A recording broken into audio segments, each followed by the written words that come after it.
welcome back. Wow. After a while. A while. A while. Okay, so here's the thing. I've been getting back into my reading journey and working. Yes. So Lots of working. Watching has kind of fallen behind. So Again. It's partly my fault. Partly the fault of we still haven't caught up from February. Star Wars has a lot.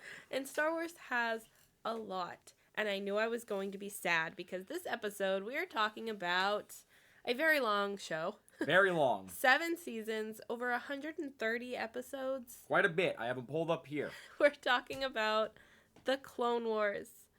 And boy, do I have thoughts. Okay. I'm scared. Sure. I have thoughts mainly on characters. I do have a point of Benson's that we've brought up before that I think I kind of disagree on. We'll talk about that later. My point. Yes, there's one point that you made. Well, I kind of think we both made that I now, after watching the show, disagree on. I'm intrigued. I feel like I should remember this. Well, I mean, you'll remember it when I tell you.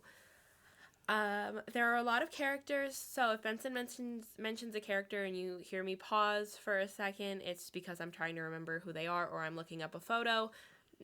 Just, there's so many characters, so many things that went into this show. It took a long time.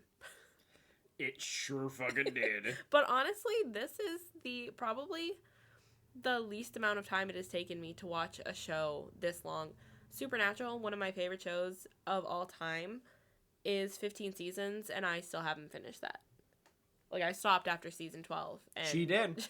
Never went back. So, for a series running this long and only completing it in what, like 4 months?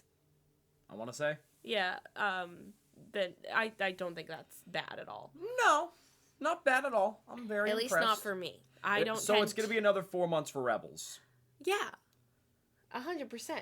I'm scared. First of all, Rebels is only like 3 seasons, so it's fine. I'm actually going to start that today after we record this and get it all edited and uploaded. Yeah. So, let's jump into the Clone Wars. What is the Clone Wars, honey? Oh, you're asking me? Yes, I'm asking you. It's the Wars of the Clones. You know, the clones it's in the fucking name, stupid. You're supposed to be a reader. You're supposed to know context clues. Duh. Anyways, the Clone Wars is the war that the Jedi and the Republic took on with the help of clone armies that we saw in Attack of the Clones for many years to fight the Separatists, which is the droid army led by a bunch of assholes, including Count Dooku and the General Grievous, who gets a lot of shine here. Yeah. So, with that being said, we follow this from the early years of the Clone Wars, after the movie, which we did talk about. That's an episode. We follow what's happening after the events of the movie, and right into Revenge of the Sith. And quite literally into Revenge of the Sith. Oh, yeah. In the final season. So, go ahead. This is basically, this is actually like, there's a couple things going on here.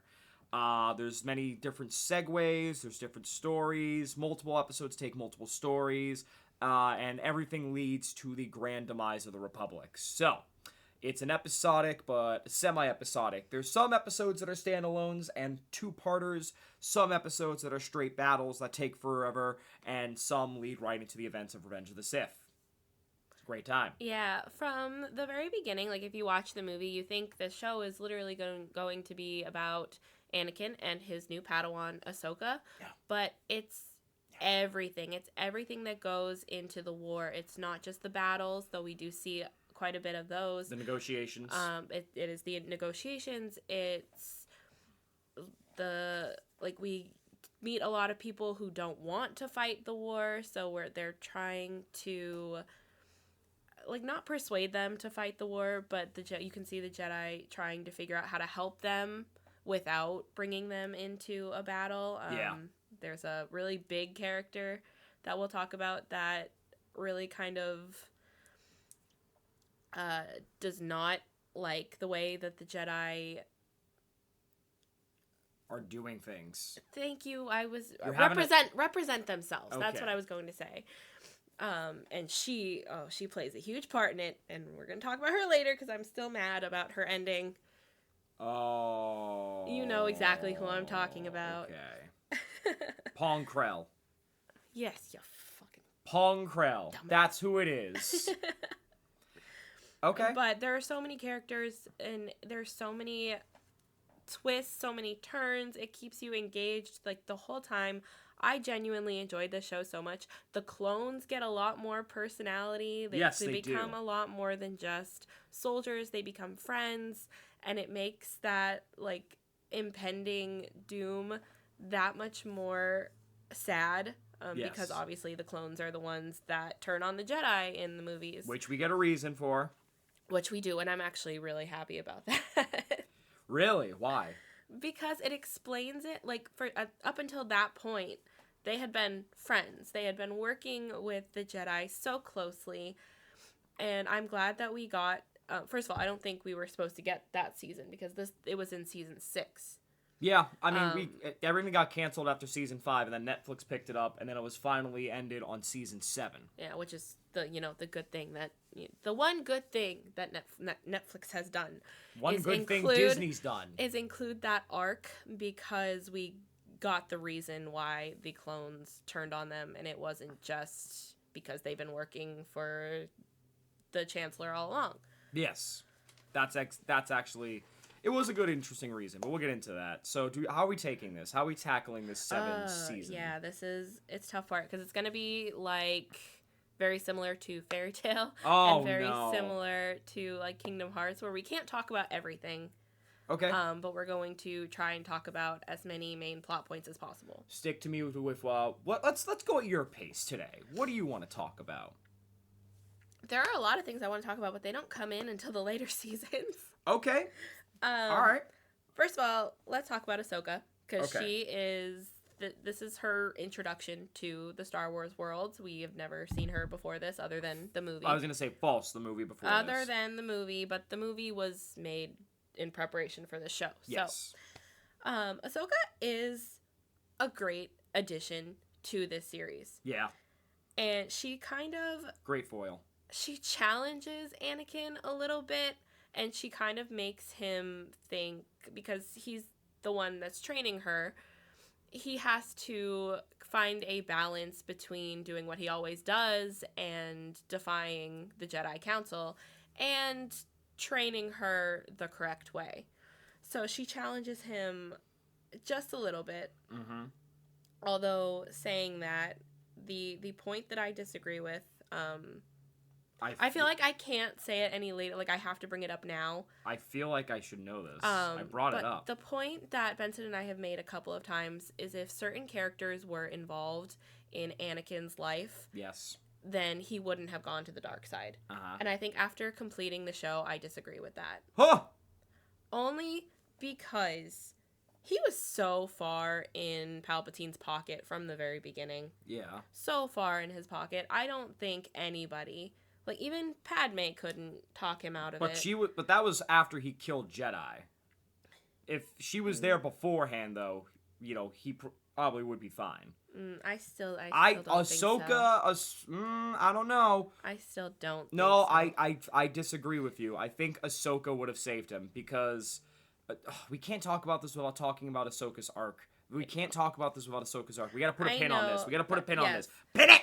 I know. I just wanted to bring that up now, just because I feel like there are a disagree lot of so hard points with that you. I can't bring up I disagree. without mentioning it. That's fair. Oh, I disagree so hard with you. That's fair, but I Oh, genuinely... you motherfucker. You make me want to say swear fucking words right fucking now.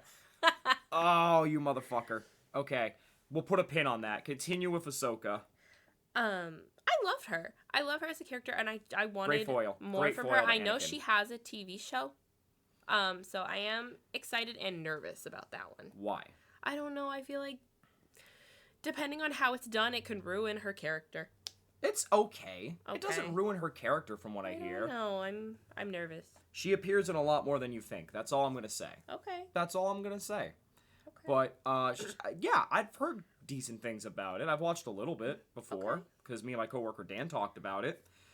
It's decent from what I remember. Okay. So put a pin on that one. Mm-hmm. But, yeah. Anything else about Ahsoka? No, she's such a solid character. She's such a strong character, and in all honesty, it makes her ending that much more disappointing. Not for the reason that you think. Okay. Okay. Oh, we're talking about it now. Okay.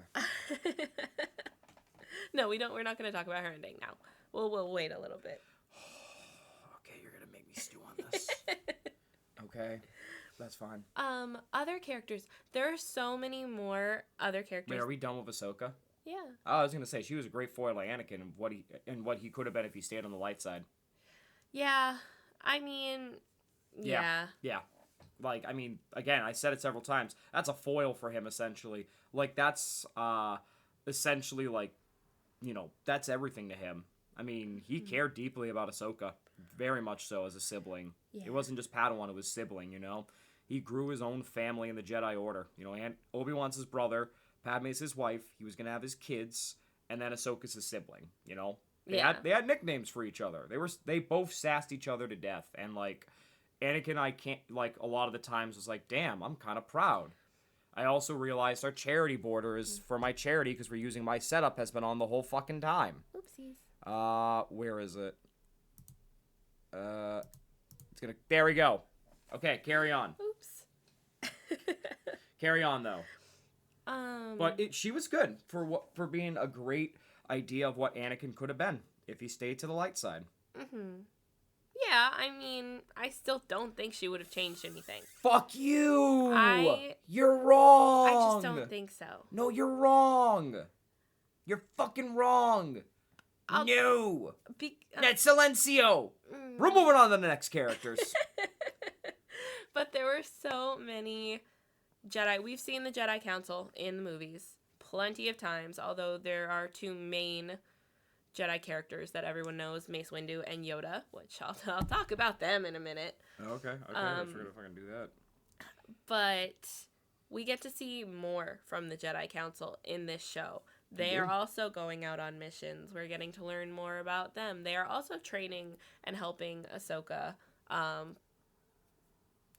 Fighting and, you know, negotiations. What were you going to say? I was thinking about names, and I can't remember them. Oh, dear God. You're a terrible fan. Fuck you. I got this. Step aside, bitch. Eve Koff, Shak Ti, Plo Koon, Ayla Secura. That's the one I was talking about. He really That's bonds. my goat. That's my fucking goat. With Ahsoka. Give me the mic. Shut up for a second. Give me the fucking mic. I'm getting in here. If anybody trash talks Plo Koon in the comments, I'm going to fight you on the fucking street. Well, now you're going to make them. No, well, Plo Koon is one of the best Jedi out there that genuinely was not an asshole, okay? I agree. He cared about everybody.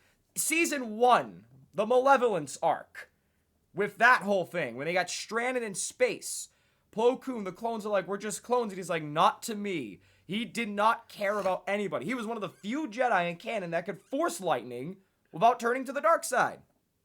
Okay? And he also helped big time in Ahsoka's progress. He was one of the people that discovered Ahsoka, if I remember correctly. And he has always been one of the people to see the good in others without being a complete asshole and C-word, okay? He's one of the best to do it. He actually is level-headed. He's one of their strongest Jedi. He is genuinely one of the most skilled ones out there and one of the most knowledgeable ones out there. That dude could do no wrong compared to his opposite, Ki-Adi-Mundi. Pinhead. The man that had 10 wives in canon history. Yes. 10 wives, but they didn't want to fuck with him because he's one of the most powerful Jedi. And then there's Kit Fisto, who was just absolutely hysterical most of the time. He was just vibing. I love that for him. Good for Kit. Good for Kit. Good for Kit. Good for my green alien that force pushed C-3PO on a battle droid during the arena. And then everyone saw that smile and they're like, this is the character we want to give depth to. Good for him. And he is a strong Jedi. Okay, I named a few there. Mm-hmm. So, who do you want to tackle? I mean, you pretty much already said everything there is to say about Plo Koon. You want to give your thoughts anyways? Solid. He's probably one of my favorite Jedis. The way that he came in is the way the Jedi should have handled every single situation.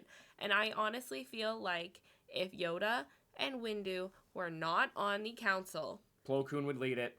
it would have been a completely different situation. Even Obi-Wan being there, even Obi-Wan leading the council, it would have been entirely different. I do want to talk about Obi-Wan in this series.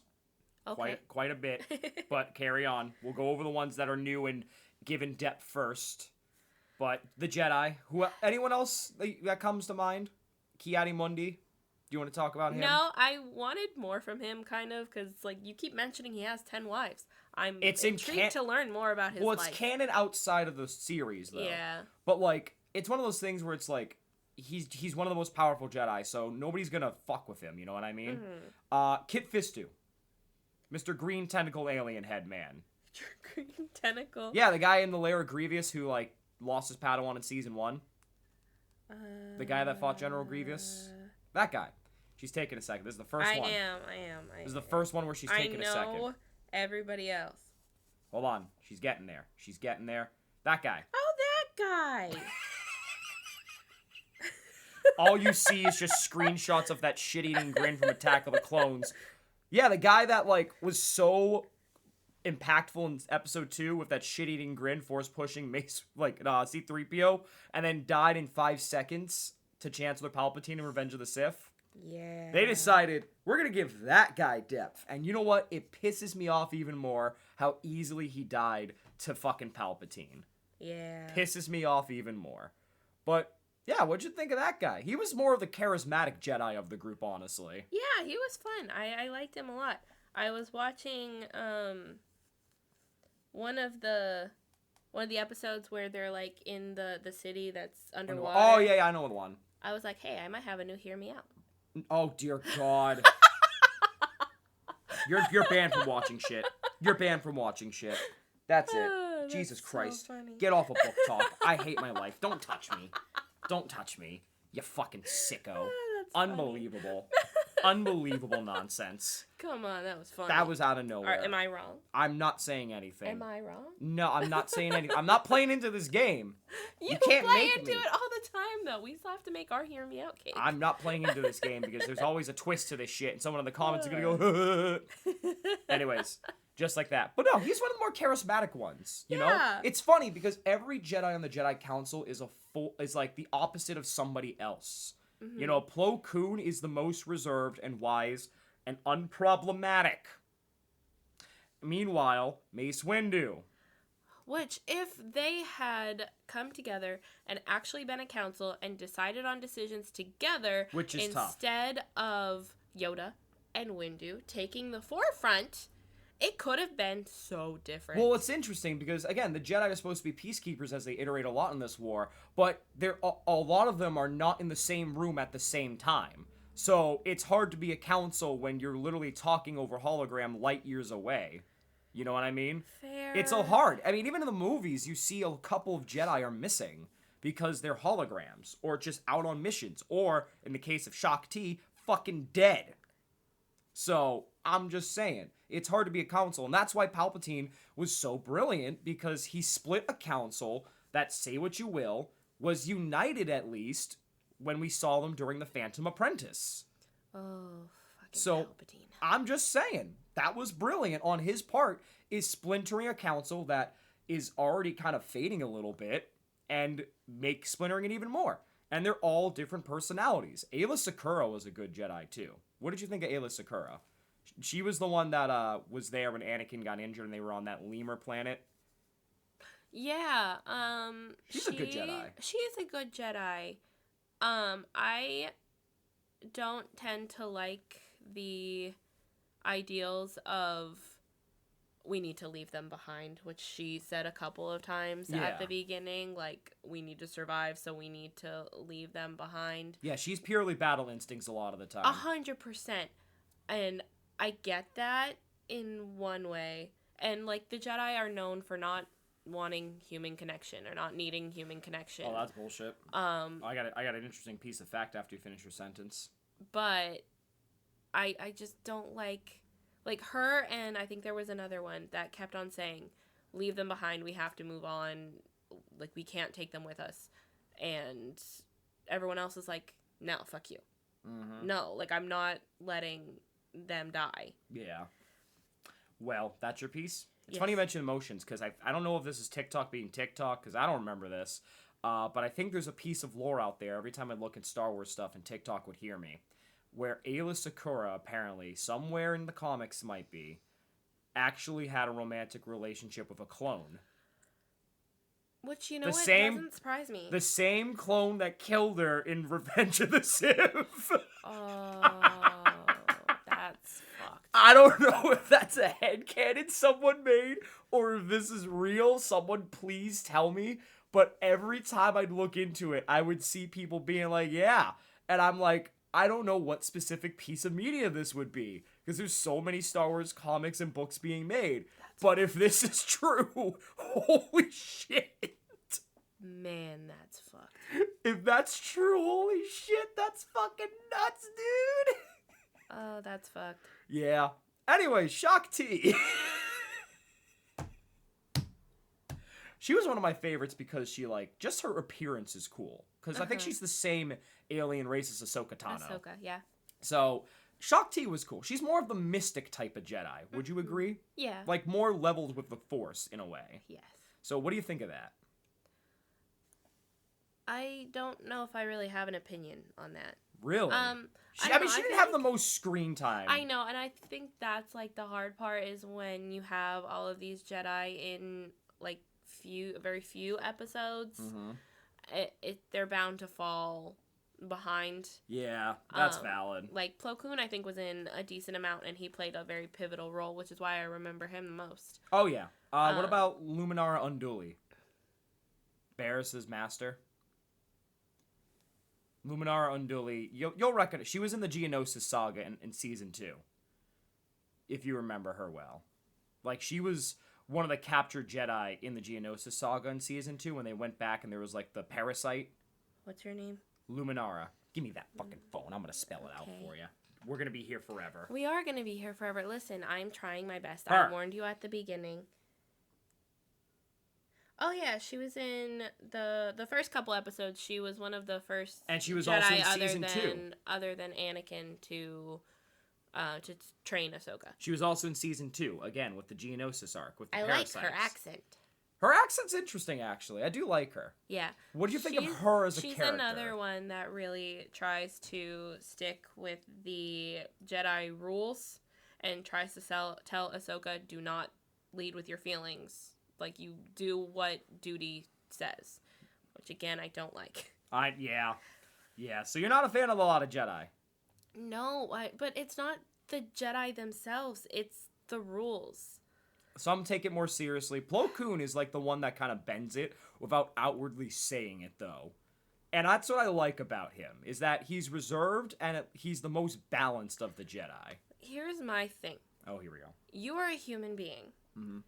And even animals, like, not even, like, any living creature is going to have a connection to something. Mm-hmm. Even people there are people who are asexual, aromantic. Your connection does not need to be sexual or romantic to have human connection. The Jedi rule says you can't have human connection at all, which everybody's a hypocrite because they all care about each other in some way. Yeah. They all have people that they care about in some way. So to tell the younger Jedi to let go of all of those human connections, it's so hypocritical, and it's not realistic. Everybody has a connection.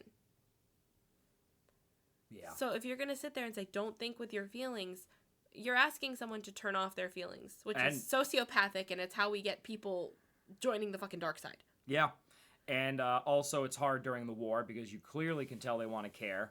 I mean, even Aayla was challenged with the lemur folk. Yeah. You know, because they're like, no, fuck you, we're going to be neutral in this war. And she's like, listen, they're going to come for you. And he's like, no, fuck you. And he's like, you leave my planet. And basically how it went. That's literally what he said. He's like, fuck you, get out of here. I can't do the voice. Fuck you, you need to leave. That's literally the Jedi are no help here. Leave. Yeah. And then his lemur folk are like, leave. Not always, but, you know, not all of them. Actually, they didn't. Not all of them did They were all like, listen, you might want to die. I do not want to die. And he's like, nah, we're going to fucking stay here. Oh, my goodness. Okay, I feel like that's a good point of the Jedi that we like. and are neutral or don't like as much. And then there's the Jedi that go batshit. Pong Krell. That's just not a random bullshit name. He is one of the most pivotal parts because, let's be honest, it's an interesting take because he despises the clones. And on Umbara, puts him through horrible trials. And you, before Season 6 happened, because this happened in 3 or 4, I want to say, you would think, going into this arc, you know what? Stuff like Pong Krell is the reason the clones turned on the Jedi. Because he was fucking nuts. What'd you think of him? Fucking couldn't stand him. Listen, if you're gonna have a different strategy than the other Jedi Masters, whatever, fine. If it works, cool. However, you're going in and trying to lose as many men as possible. He doesn't care about the clones, that's why. Like, literally, when they brought up the fact that he has a higher casualty rate than any other fucking Jedi, I was so pissed. Because I'm like, he's doing this on purpose. Yeah. And he's doing it, oh my god, the fact that he fucking made the clones fight each other. Yeah. And have a whole fucking civil war against each other. What the fuck? And then that led to the whole thing where it's like he's too dangerous to be alive when they do end up, you know, I almost said seducing. Fuck. Succumbing? I don't know what the word is. Fuck. No, don't write that fanfic, please. Someone probably already wrote it. You sick fuck. Fuck, I forget the word, but they capture him, essentially. Was what I'm trying to say. Subduing. And they're like, nah, he's too dangerous to be alive. And Rex is like, oh, we'll kill him. And he can't, and someone else kills him. You would think that is what leads to Order 66, is that, you know, event. Because the Jedi, not all Jedi, obviously, like the clones. Pong Krell is just the most outspoken. But it's a nice little teaser slash thematical element, because it does show how some people in their own army cannot stand their part of the war and cannot stand the people they work with and will do anything to destroy them. Even by any means necessary, even if it means playing it off as heroic sacrifice. I mean, Shepard from Call of Duty, Modern Warfare 2. He lost a lot of men in the Shock and Awe mission in Modern Warfare. To bring up my talks on threads about Call of Duty, because the new Modern Warfare 4 got announced, and I had a lot of weird questions as someone that's been out of the loop since the college years. But Shepard basically was willing to betray his own armies, his own people, to get the glory and make up for Shock and Awe. And his entire speech is just, I lost 30,000 men in the blink of an eye, and the world just fucking watched. And he's like, there will be endless patriots, hope you understand. It's a weird, like, they're similar, but also not in some degree. Shepard was the heroic sacrifice. Pong Krell was just because he's a dick and hates his men, but both show that people are willing to turn on their own armies, just so that way they can get all the credit and, like, end the war faster and get back to their ideology. Mm-hmm. Which was bad because it turned them to the dark side. So, Pong Krell was one of them. And then you see other heroic Jedi that don't get a lot of names. Like, there was one that died defending the planet Ryloth, I want to say, in Season 2. Yeah, I forget his name off the top of my head, but he died, you know, waiting for reinforcements and went out a hero. Like, there's a lot of nameless Jedi that do, or Jedi you don't know as well, that go out as heroes and do believe in, you know, the good, better good, even if you don't get to see it. The Jedi Council suffered a lot of death. Season 1, once again, they think they're going to capture Grievous at his lair of hell, essentially, and Kit Fisto ends up losing his Padawan to the Jedi Killer. So, there's a lot of interesting things that go, and layers that go into the Jedi Council. They still are a lot of dicks, but it also poses the question, what could have been if the few that did survive, survive the bullshit of the Jedi, like Plo Koon, led their way, you know? Mm-hmm. Led the Jedi way. It does beg a lot of questions. You know? So that's my thoughts on the Jedi. Yeah. I tend to agree. There are so many Jedi, so many really great characters, so many characters that got on my nerves, but again, that was just really the rules of the Jedi and not the people themselves. It was a layered council that unfortunately they needed a spearhead because they all couldn't be there at once. So that ended up being Yoda and Mace Windu. Mm-hmm. And unfortunately, that led to their downfall. Why don't we talk about the 2 Sith characters that are joined in before we talk about the main cast? I was going to say, we got to talk about the clones. Yeah. Do we want to talk about... We talked about the light side. We should talk about the dark side. Why'd you shrug my hand off? Oh, did I? Yeah, you were like... I just went like this. Oh, okay. That's why I was like, what the hell? Like this. Yeah, that's aggressive, not shrugging. But are we talking about the Sith, or do we want to talk about the clones? We can talk about the clones. Because, I mean, one of them is the biggest part of the main cast. But we should talk about the clones before we get to the dark side, because it does tie to the Separatists and the Sith. So let's talk about the clones. The clones are people who look alike. They're made from made from a DNA of Jango Fett. What? What? They sure are. The guy who died in 2 seconds. Oh my god. Listen. It's the most disappointing character of this entire series. Oh, shut the fuck. Every series has one. Yeah. Wait, are you saying like series and trilogy or? Oh no, I didn't mean Star Wars. I meant like every franchise. Oh, I thought you were talking about the trilogies because I'm like, oh, there's one for each trilogy. That's valid. No. Original trilogy, Boba Fett, funnily enough, like father, like son. Prequel trilogy, Jango Fett, like father, like son. Sequel trilogy, pretty much everybody. But anyways, the clones.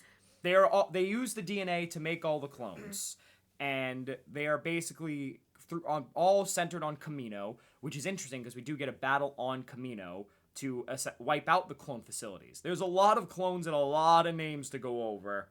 But let's talk about the main one before we get into the other main cast. Captain Rex. How about Captain Rex? What'd you think? We see Captain Rex struggle a lot. He is a soldier. Mm-hmm. That is what he is programmed to do. I say program, but... Every clone is also attached to a Jedi, typically, whether it's on purpose or not. Yeah. Cody, Obi-Wan, typically you associate. Rex is essentially Anakin and Ahsoka. Mm-hmm. But what'd you think of Rex? Did Anakin's isms rub off on Rex, you think? Or what do you think of Rex as a character? I don't think so. I don't think, because Rex, up to a point, and it's a very late point, still stuck to the mission, although, there are a couple of times we see him battle with that, of, I want to do what is right for my men. I don't want to lose them. But at the same time, I need to follow orders. That's the tough part with the clones, is they are bred to be nothing but disposable. And they acknowledge that in many points. Yeah, but they also challenge that. Mm-hmm. Because there are a lot of Jedi that say, or there's just citizens that say, you're just clones. You are made to be soldiers. And at a certain point, they start fighting back on that, we are living beings. We have feelings, we have thoughts. While we may follow your orders, we are not your slaves. Yeah. And I loved seeing that, and that's one of the main things that I love about this series so much, is we get those moments of, I was not made for you to use me.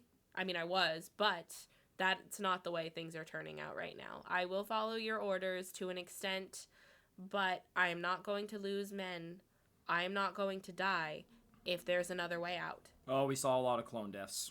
We did. Oh, it was brutal. There's a lot of ones that hit hard to this day. Like the one defect soldier, I forget his name, during the Battle of Kamino, dying, saying he's a soldier, I'm a soldier, oh, you okay? No. You okay? No, that got me. How many clone deaths got you in this series?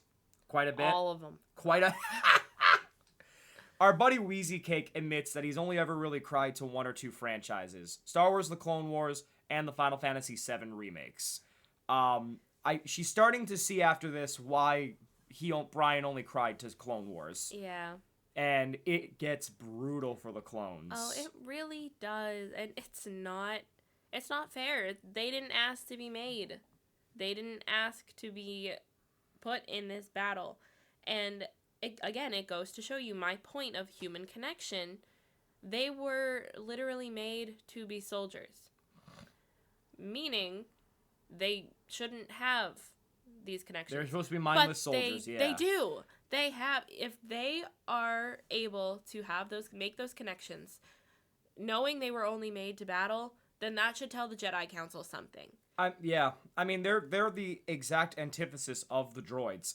Literal soulless robots that were made for war and can do things without emotion, compared to clones that do things with emotion and are mass-produced like the droids. And the difference is the human soul and humanity. And I'm glad this series exists, because even though you saw flashes of it in Revenge of the Sith, with Cody especially, like his little snips with Obi-Wan, I mean, you don't get it as much until this series. And I think it really establishes the human soul and the power of humanity, and how there is no such thing as no human connection. And it does challenge the Jedi ideologies quite a bit.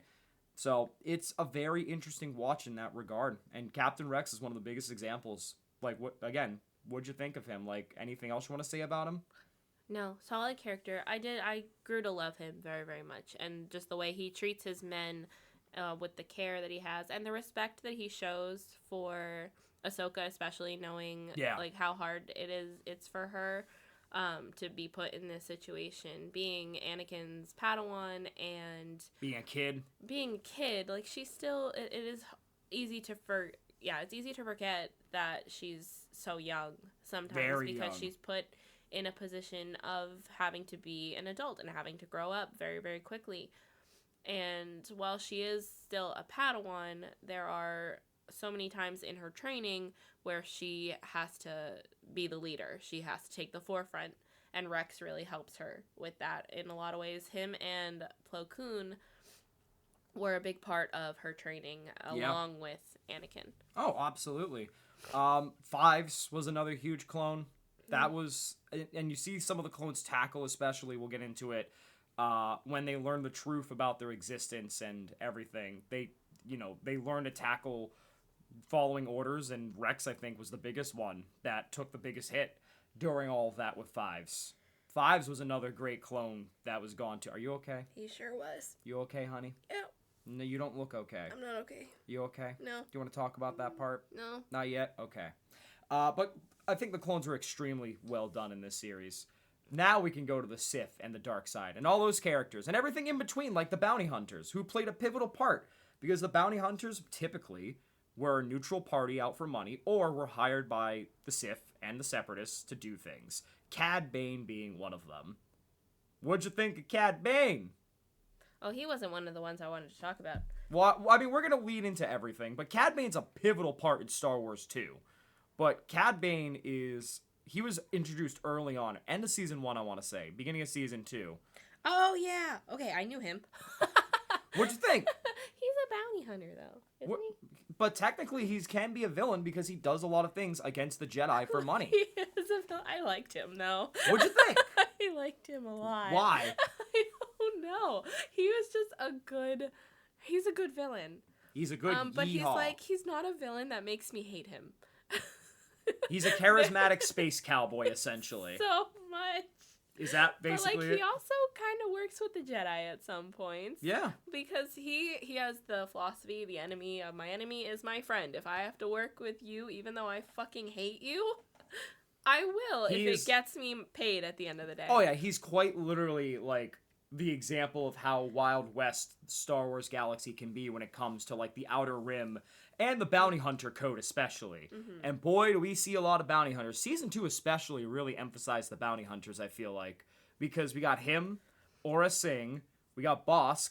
Bosk was the lizard you saw hunting Han Solo in Empire Strikes Back. There's a lot of callbacks to other characters in the extended universe that were cameos in the prequel or the original, which is so cool to see, obviously. Yeah. And then there's the big one, fucking Boba Fett.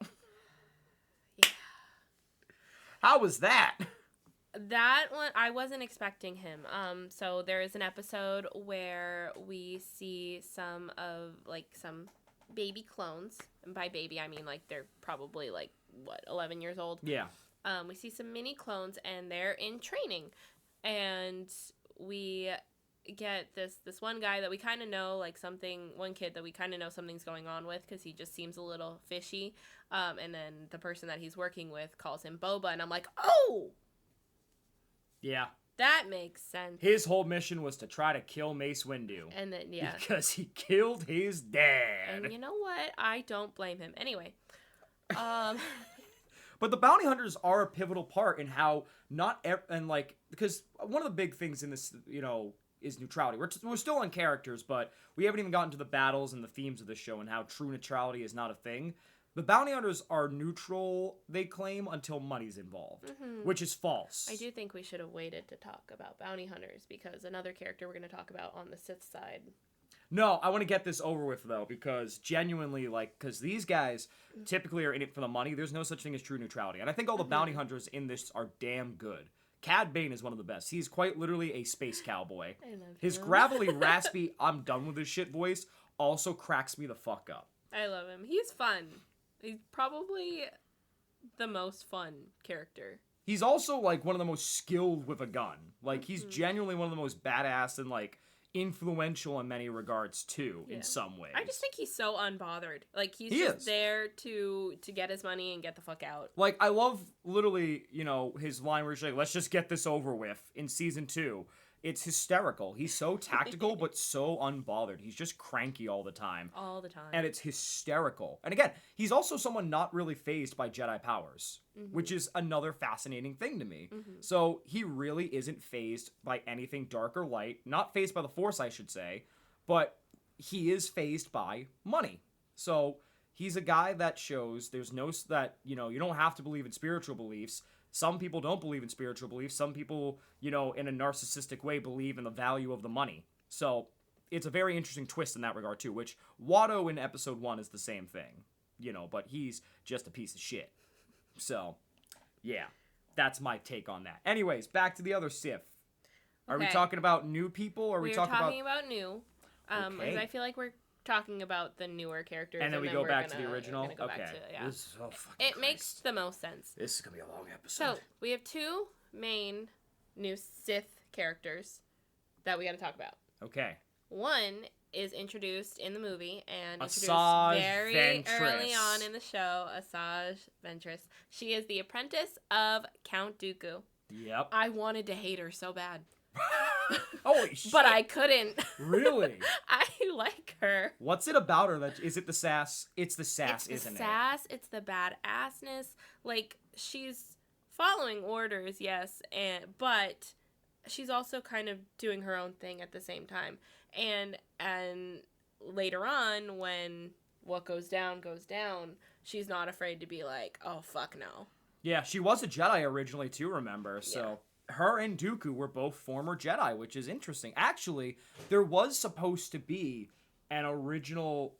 Because, again, there were so many canceled moments. There is out there, I believe, some of the Clone Wars certain arcs were adapted into either books or were straight up just kind of put out into the world as different things.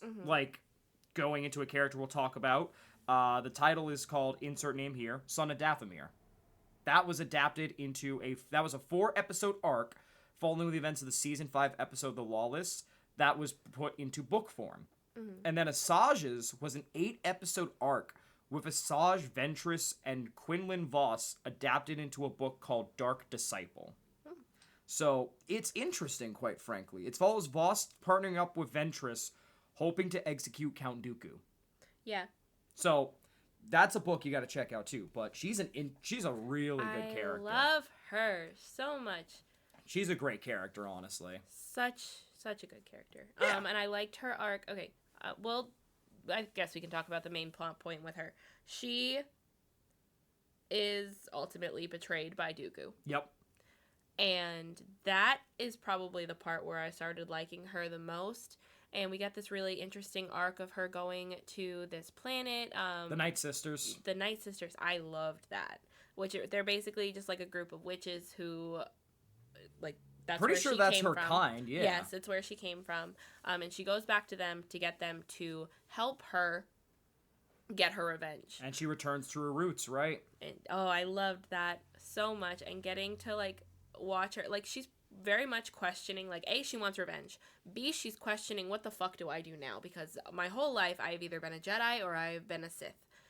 Now, what do I do with my life? Now that I don't have a master, now that I can finally think on my own. One of the best quotes from her are like after she moves on from the Sith life. She says, "Now I can."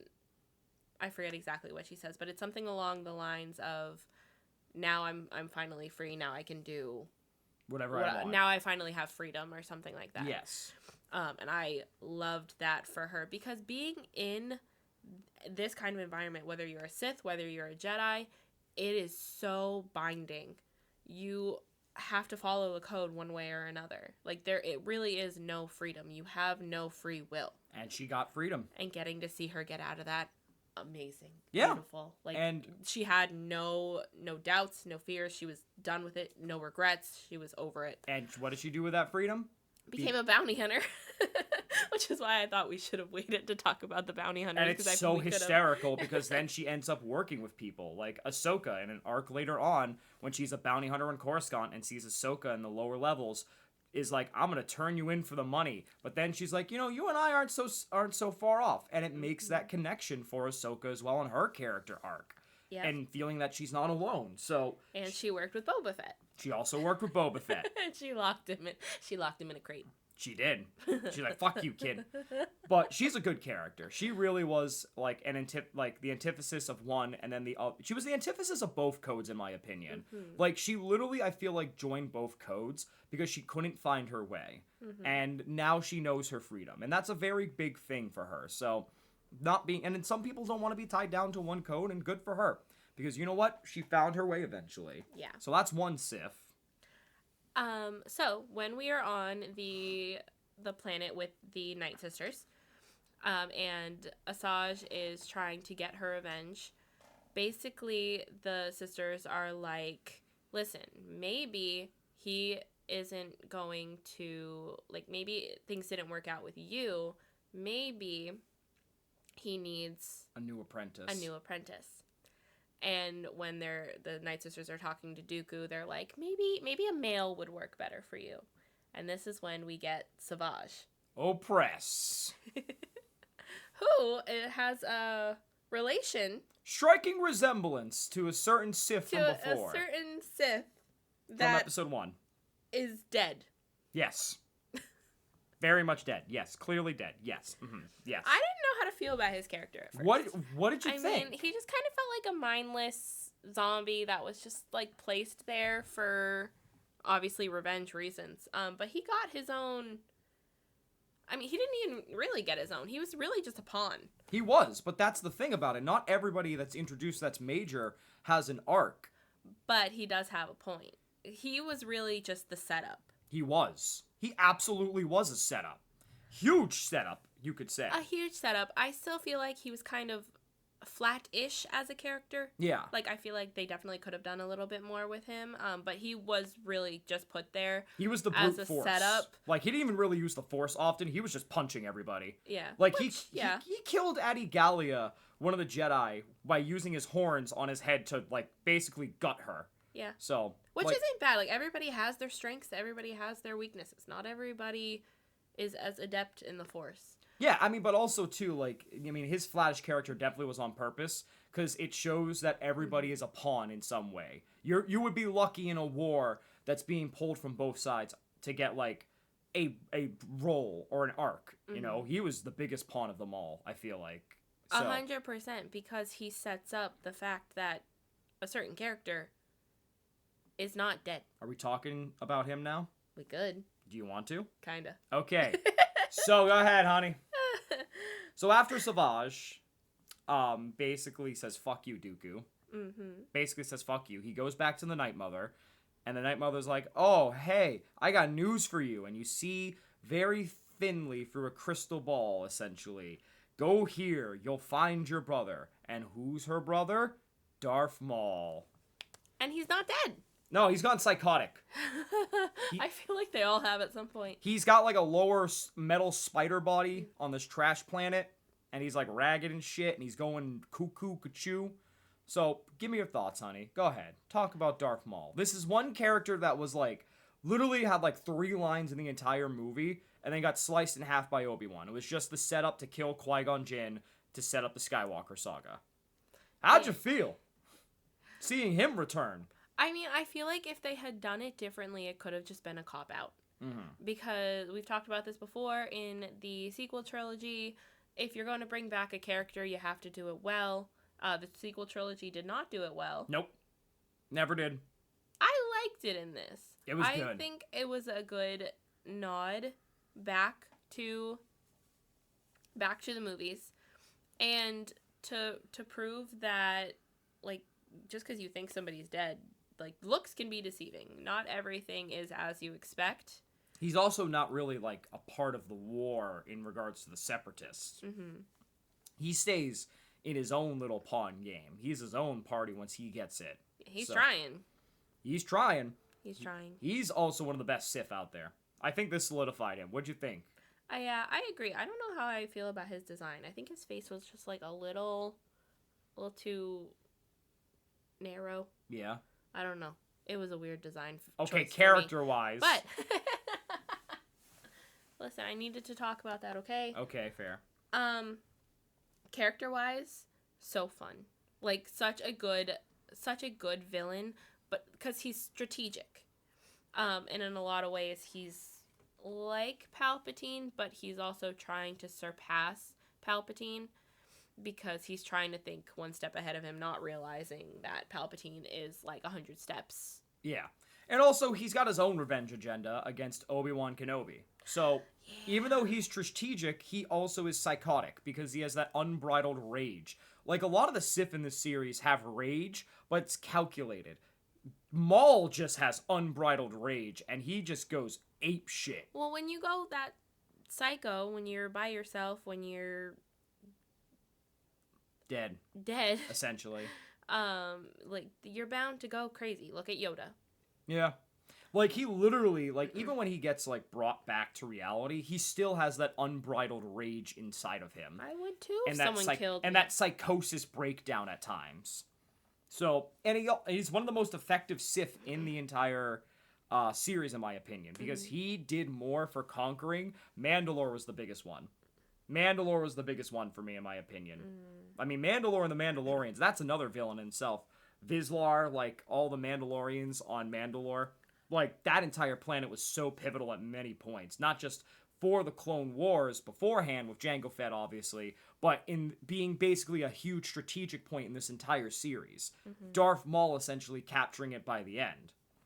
And then the liberation of Mandalore immediately after. But he's a damn good villain. He is a good villain. Was he one of your favorites? Yeah. Yeah? Yeah. Because, so, like, I feel like, because he was working on his own, I feel like I can't say Grievous or Dooku were favorites, because they were just following orders from each other. Yeah. Palpatine, a great villain. Fucking hate him. I know you do. I know you do, honey. But Maul is a good one. Like, he's basically what I feel like the dark side truly is if you falter to it. Like, unbridled rage and psychoticness. Like, actually, no, he's like the unkempt side. He's closer to neutral dark side, more than anything at times. Palpatine is true dark side. But Darth Maul was fantastic. His battling style, utterly fantastic. Every moment he was on screen was not a boring moment at all. He just was such a calculated motherfucker, and I love that for him. Any other villains you want to talk about before we get to the main cast? No, we can talk about the main cast now. Okay, cool. How's it feel seeing the main cast? Happy. You get more depth. Fucking impending doom, man. Yeah. We see Padme, who at this, like, for the almost the entire series up until the last 2 seasons, is still a senator. This is the Padme that I wanted in the movies.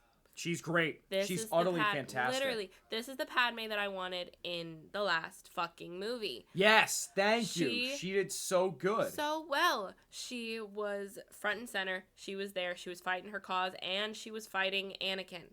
She was telling Anakin from the fucking jump, hey, man, calm the fuck down. Yes. I'm going to do what I need to do, just like you're going to do what you need to do, because when push comes to shove, like, there's a night that they're having, like, a cute little romantic date, and he keeps getting called from the council. And he basically tells her, hey, duty comes first, and he fucking leaves. But when she puts duty first, at any fucking point, he gets butthurt about it. Yeah. There are a couple times that we see him get jealous as well. Oh! And that really breaks out the fucking dark side, which is, like, I guess a point for the Jedi Council rules of no human connection, blah, There's blah, a couple blah. times with Anakin's, but we'll get to that. Yeah.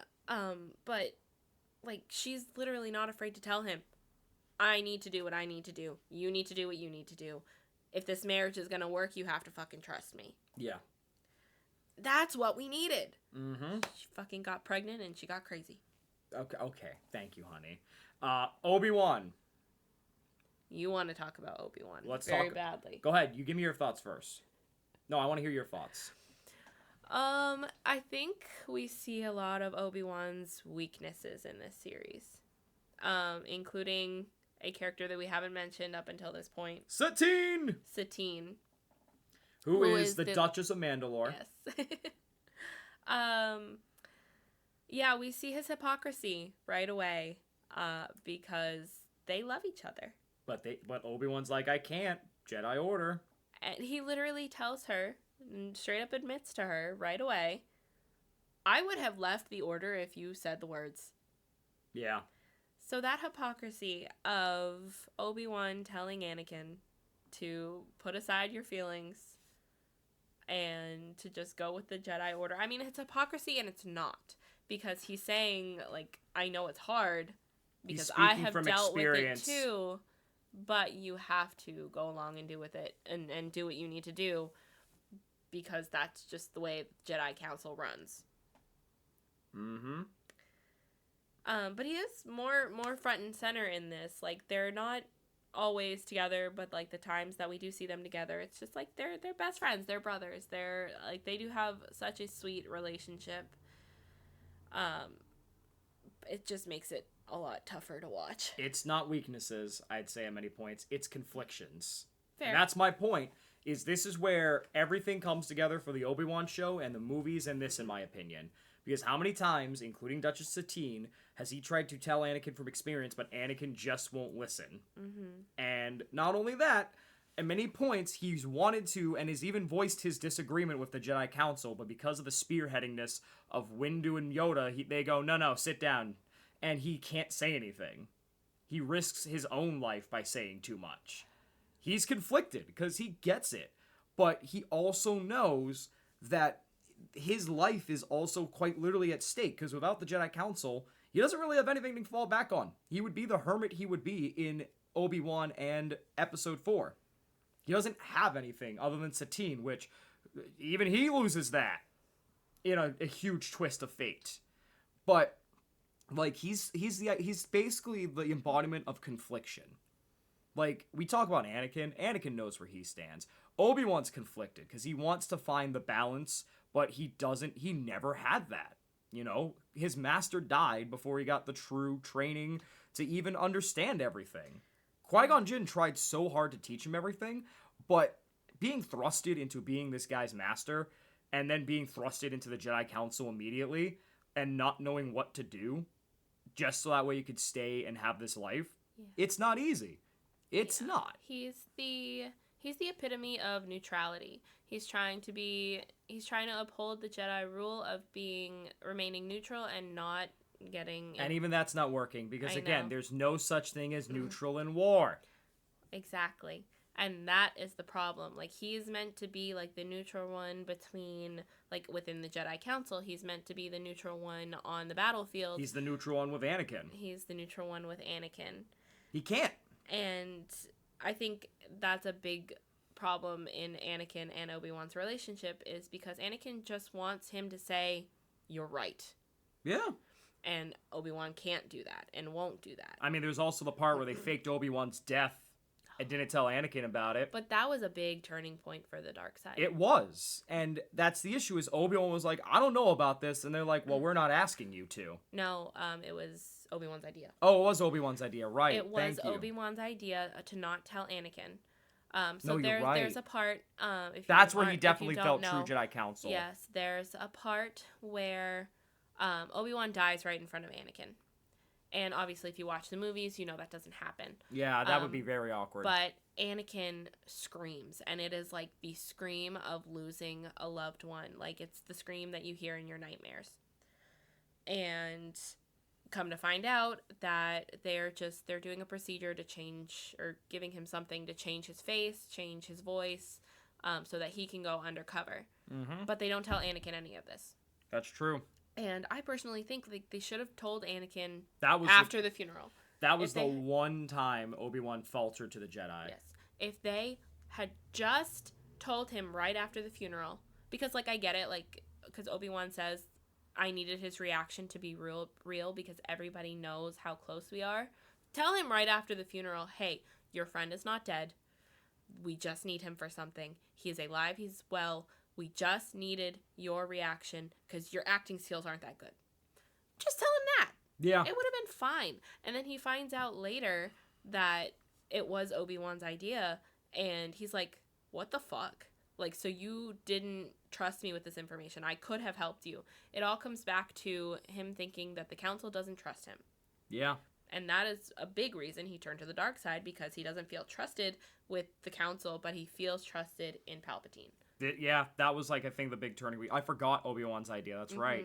But it was big. That was the one time he faltered to one side, and it costed everything, I feel like, in the grand scheme of things. It was bad. But otherwise, again, he tried so hard to do everything the right way, but there was no right way at all when it comes to the Jedi Order. Yeah. So that's the biggest thing about it. I think Obi-Wan's my favorite character because of this. He is. Because you know what? He is trying to do the right thing. But he's also trying to do the right thing by being there in Anakin's life. And it's hard to do that when you're not in the Jedi Council. I just think a lot of things could have been fixed if Obi-Wan sat him down and had some heart-to-heart chats with him. Which is hard when all eyes are on you at all times and a war is bringing you 5 different ways. I know, mean... but if he had just told him about Satine, I think we could have gotten... Like, we could have made a breakthrough. Well, maybe, but also, would Obi-Wan have also faltered back to Satine? Because let's talk about Satine. Basically, during the whole siege of Mandalore, Obi-Wan is brought to Darth Maul, captured, and he's like, oh, I'm not going to kill you. And he's like, I got something for you. And he kills Satine right in front of Obi-Wan to falter Obi-Wan to the dark side. And Satine's last words were, I've always loved you. Which, if she had said that and she lived... Obi-Wan would probably... Are you okay? No. Are you okay? Not a fucking cake. Don't touch me. What do you mean? Don't touch me. What's wrong? Bullshit. Are you... You're crying. Oh my god, you're Not crying! crying. I'm fine. Yeah, she literally, like, died in front of him, and then he's like, you know what? Take Obi-Wan away. Let him stew on this.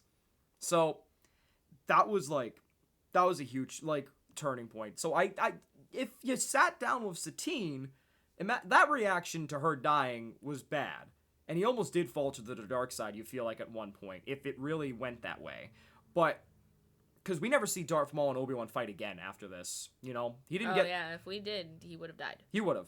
Obi-Wan would be lost. But, again, I don't think talking about Satine would have worked, because if he felt that strongly about Satine, like, at any point throughout the series, let alone the death, what makes you think talking to his unstable Padawan would do? Fair.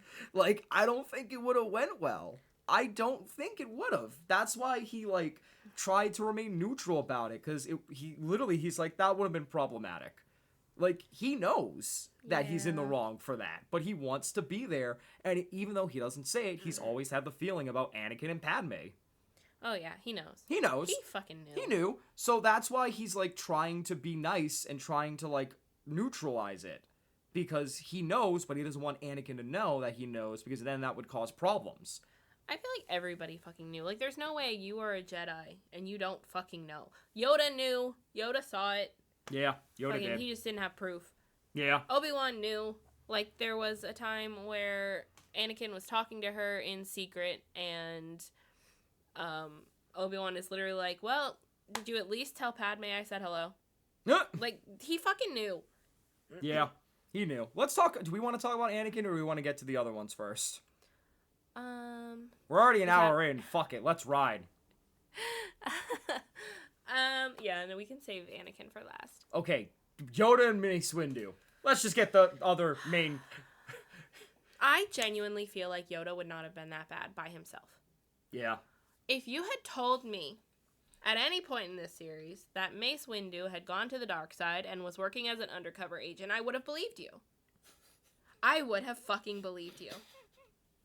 I can't stand this man. I have hated him since day one.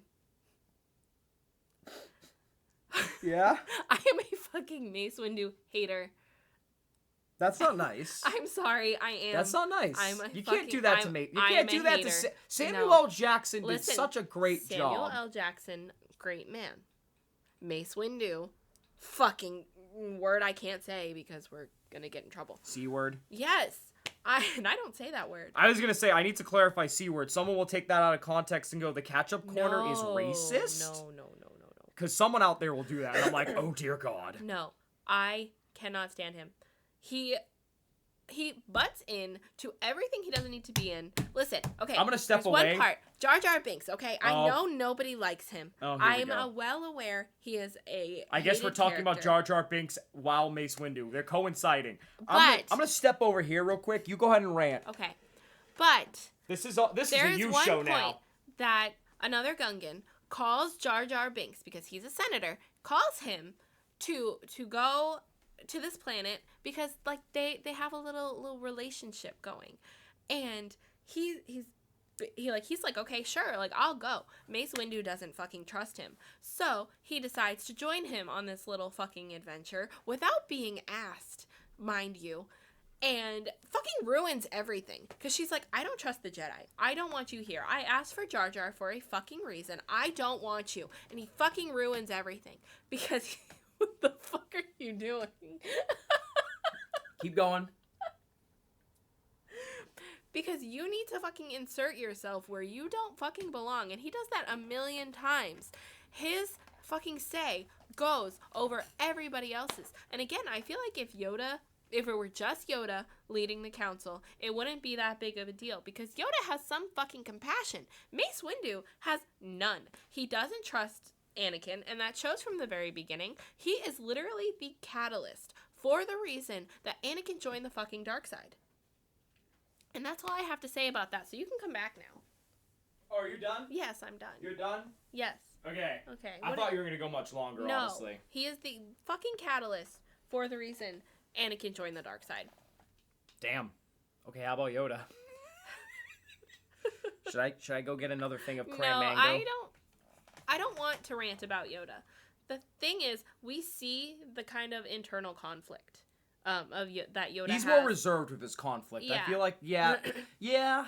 I mean, he is also hysterical at times. That man jailbreaks from the Jedi Council. Anakin helped him jailbreak. He looked at Anakin immediately and was like, hey, I need to get out of here. And this is going to be your fault.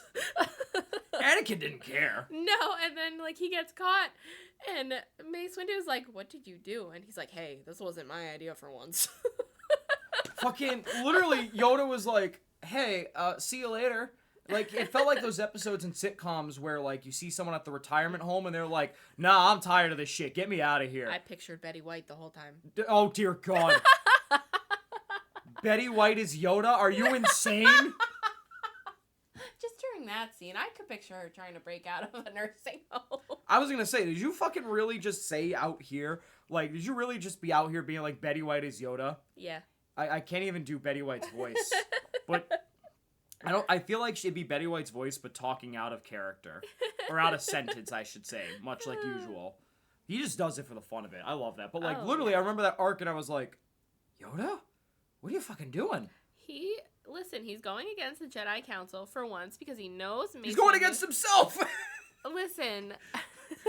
He's going against himself! He said, He's the fucking master! He said, listen, I gotta do something. I know y'all won't approve, but I can't let you talk me out of it for once, so... He was the master! Everyone looked at him! He went against himself! He did.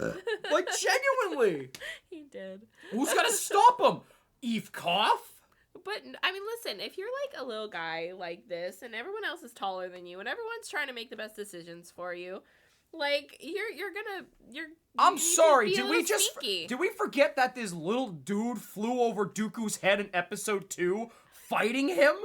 Listen. Did we forget how limber this man is? Right, but listen, he needed to get out. He needed to do his He own can thing. get out the front fucking door. Who's gonna stop him?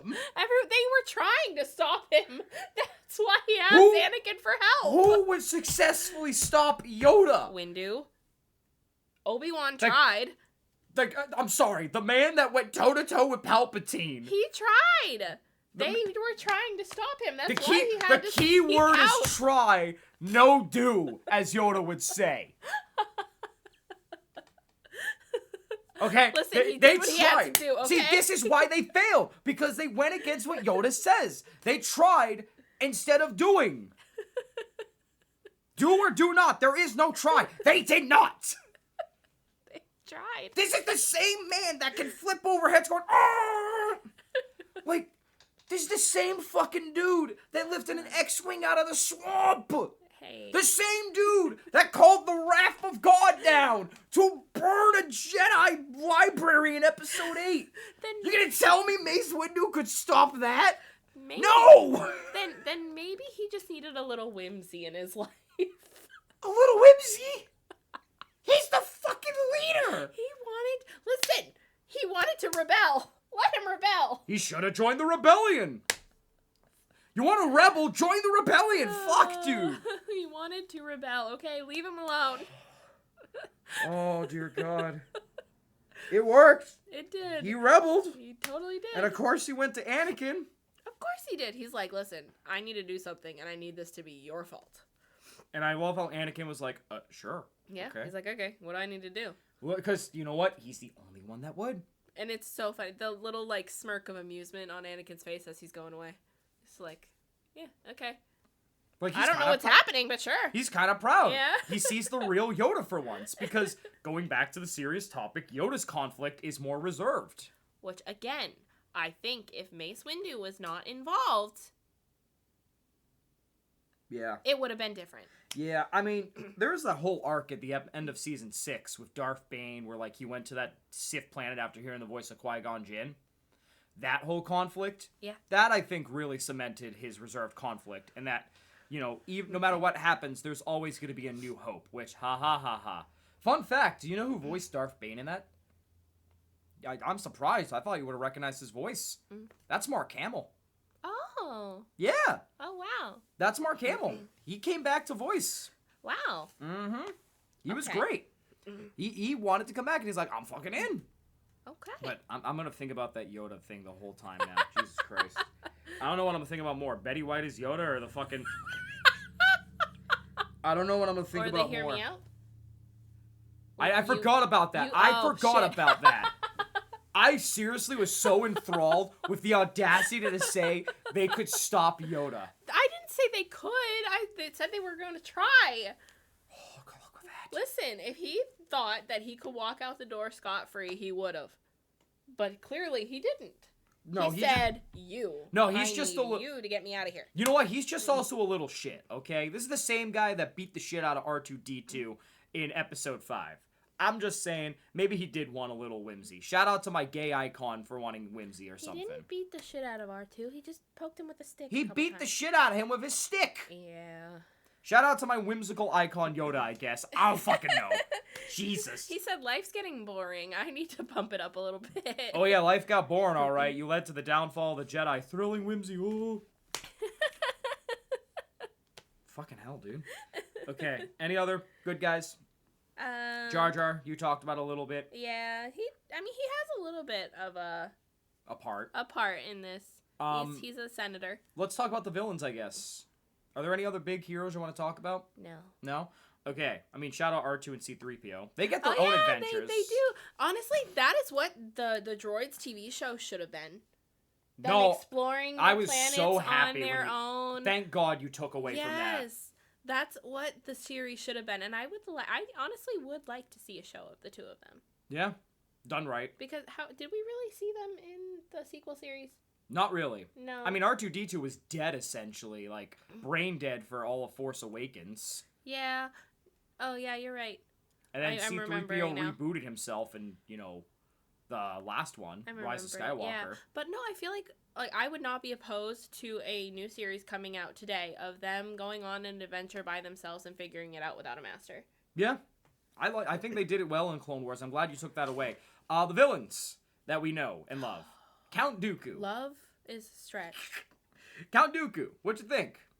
Because he's also the epitome of having to work with the Jedi sometimes. Well, let's start with Grievous and work our way up. Because it's Grievous, Dooku, Palpatine. Sure, Grievous. General Grievous.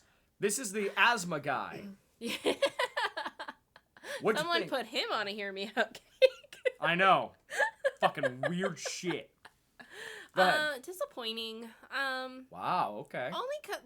Only he's like the lowest tier only because like he follows orders but he doesn't do it well. He's very brutal tactician. He is, but the original Clone Wars trilogy, the original Clone Wars series did him well. I'll show you clips after this, but the original one made him impactful, fearful. This one just kind of made it seem like he was a brute. Yeah. I mean, I don't know. I just didn't. I don't think I connected with him as a villain. Like Star Wars has some amazing villains. Grievous was just kind of a brute. He definitely suffered in this. I mean, one of his lowest points was getting captured by the fucking Gungans. Like, that was embarrassing. I'm sorry. That was embarrassing. It really was. Like, goddamn. It really was. You got the biggest Gungan defender right here. Saying that's embarrassing. You got caught by the Gungans. You're an idiot. It's really bad. Like, he literally got dragged away. Like, they could have killed him right then and there. It's really bad. Like, they literally stunned him, and they dragged him away like he was a hunk of metal. Yeah. I couldn't believe that. Kid me, I think, was amazed. I was like, it was that easy. All it took was some bumbling idiots. Who would have fucking thought? It was bad. It felt like watching Jar Jar kill several droids because a blaster was attached to him in episode 1 all over again. Like, they just, did it on accident. None of it was planned. They got him in big doo-doo now. And Boss Nass is over here celebrating, going, but then they had to let him go. Because Anakin. Oh, because of Anakin. Because Anakin was going to die. He's the catalyst for everything, including that. Oh, my God. And then Padme had to decide whether or not to kill her husband. Yeah. Or let go the robot boy. She chose her husband. She chose her husband. And you know what? This moment right here, I think, really solidified everything. Yeah. Because holy shit. Unbelievable. All right. And now we can jump to Dooku. Cool. Who I have a little more to say about. Yeah, lay it on us. Actually, the next two that we're going to talk about can all be summed up as, why do we keep listening to old white men? Yeah, she literally said that to me, I think, after season 4. Yeah. Why do we keep listening to old white men? Yes. It just clearly doesn't work. So, through the entire series, we see Dooku communicating with a masked villain who we know who it is, but yeah, we sure do. Other people don't know who it is. Dooku was a solid villain. He was. Again, I feel like you're going up the rank. He's not the best villain. Like, he's still just following orders. Like, he doesn't come up with a ton on his own. It's tough without knowing his past or, like, seeing his downfall, which is tough. But either way. Because actually, it's funny. Qui-Gon was his downfall. Yeah. Like, quite literally, Qui-Gon Jinn was his fucking downfall. That's what makes this wild. Yeah. But I digress. Continue. He, again, a solid villain. Just, like, I didn't hate him. He's poised. Very, very poised. Yeah. He's a former Jedi, which is, honestly, I think that's actually, like, a cool backstory to be, like, a former Jedi and to do something else with it. Even if that something else is becoming a Sith. Yeah. Yeah. Running theme with some of these villains here. Yeah, I just don't think, I personally, again, because he was just following orders, I don't see him as my favorite villain of all time, or even my favorite villain in the series. He's good, yeah. Because, like, he's good, but he's just not... Another pawn. Exactly. He's another pawn. He's a pawn. And while you can do a lot of good things, like, or bad things as a pawn and, like, come up with your own plans and He did good. make it work, I don't think he is as strong of a villain. Which brings us to the Grand Master of Masters, Palpatine. I really think he's my most hated villain of all time. Yeah. And it's because he's such a good villain. Yeah. Such a good villain. I mean, when Mandalore got captured by Maul, he went to Mandalore himself, somehow snuck out of the Senate, much like Yoda did. Like rival or some shit. Literally walked into Mandalore, and Maul was like, hey, I did all this for you. And he's like, yeah, you're a fucking liar. Proceeded to kill Savage Opress, manhandle Maul to the point where Maul begged for mercy and was like, I'm not gonna kill you, I got other plans for you. Which then led all into the finale. But, you know. He's a genius. He's a fucking genius. To prove how far ahead he is, I feel like we can talk about the plot twist with the clones now. Yeah, let's do it. So, the plot twist with the clones, season 6, we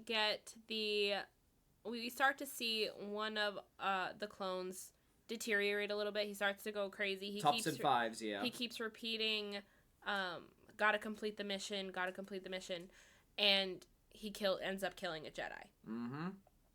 And everyone's trying to figure out, like, what went wrong. They think he's just gone crazy, but Fives ends up finding out that there is a chip, an inhibitor chip, yes, placed in his skull. And, like, I'm trying to summarize it because I'm trying to be, like, as brief as possible, but he also finds out that there's a chip in every single clone, leading to the discovery of basically the Sith are going to use those chips to turn them against the Jedi. And the Jedi know about this at this point. They just found out about it. Darth Tyrannus was Count Dooku's nickname, and Darth Tyrannus basically funded the clones.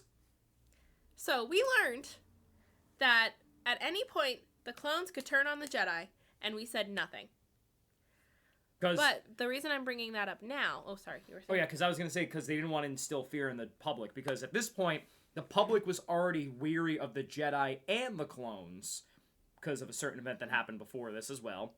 And you really start to see the war it takes on everybody. How pointless could this war actually be in some ways? So, unfortunately, you tell the public, you now bring two parties into scary effect. Mm-hmm. So, that's the thing there. But the reason I'm bringing this up now is to prove how many steps ahead Palpatine is. Palpatine literally says, like, when he's given this information, he's literally said, what? You think the Sith had planted these chips in long before the war even started? Because this, like, they created the clones before the war started. We saw it in episode 2. Obi-Wan went to Kamino. Exactly. So, the fact that he says it, first of all, the way he said it, fucking chills. Second of all, the fact that he was, like, trying to place that manipulation and that doubt in people's heads when you know what the fuck you're doing. He is so many steps ahead of everybody that it just makes it so infuriating that other people do not see it. Yeah, it's a damn shame they ruined him in the sequel trilogy. Oh, yeah. Well, he shouldn't have been in the sequel trilogy, but whatever. Nope. I don't think of the sequel trilogy. Like I said when we were recording that episode, as far as I'm concerned, there are 6 Star Wars movies. Yeah. Not including the independent films. Mm-hmm. But it's tough because now you can't say there are 6 Star Wars films considering all the shows tie into the other 3. Yeah. Womp womp. Anyways, but yeah, no, he's a fucking genius. He's always been a fucking genius. Smart, and I fucking hate that for me. Yeah. But again, I think if it hadn't been for Mace Windu, then Palpatine wouldn't have been able to sink his claws into Anakin.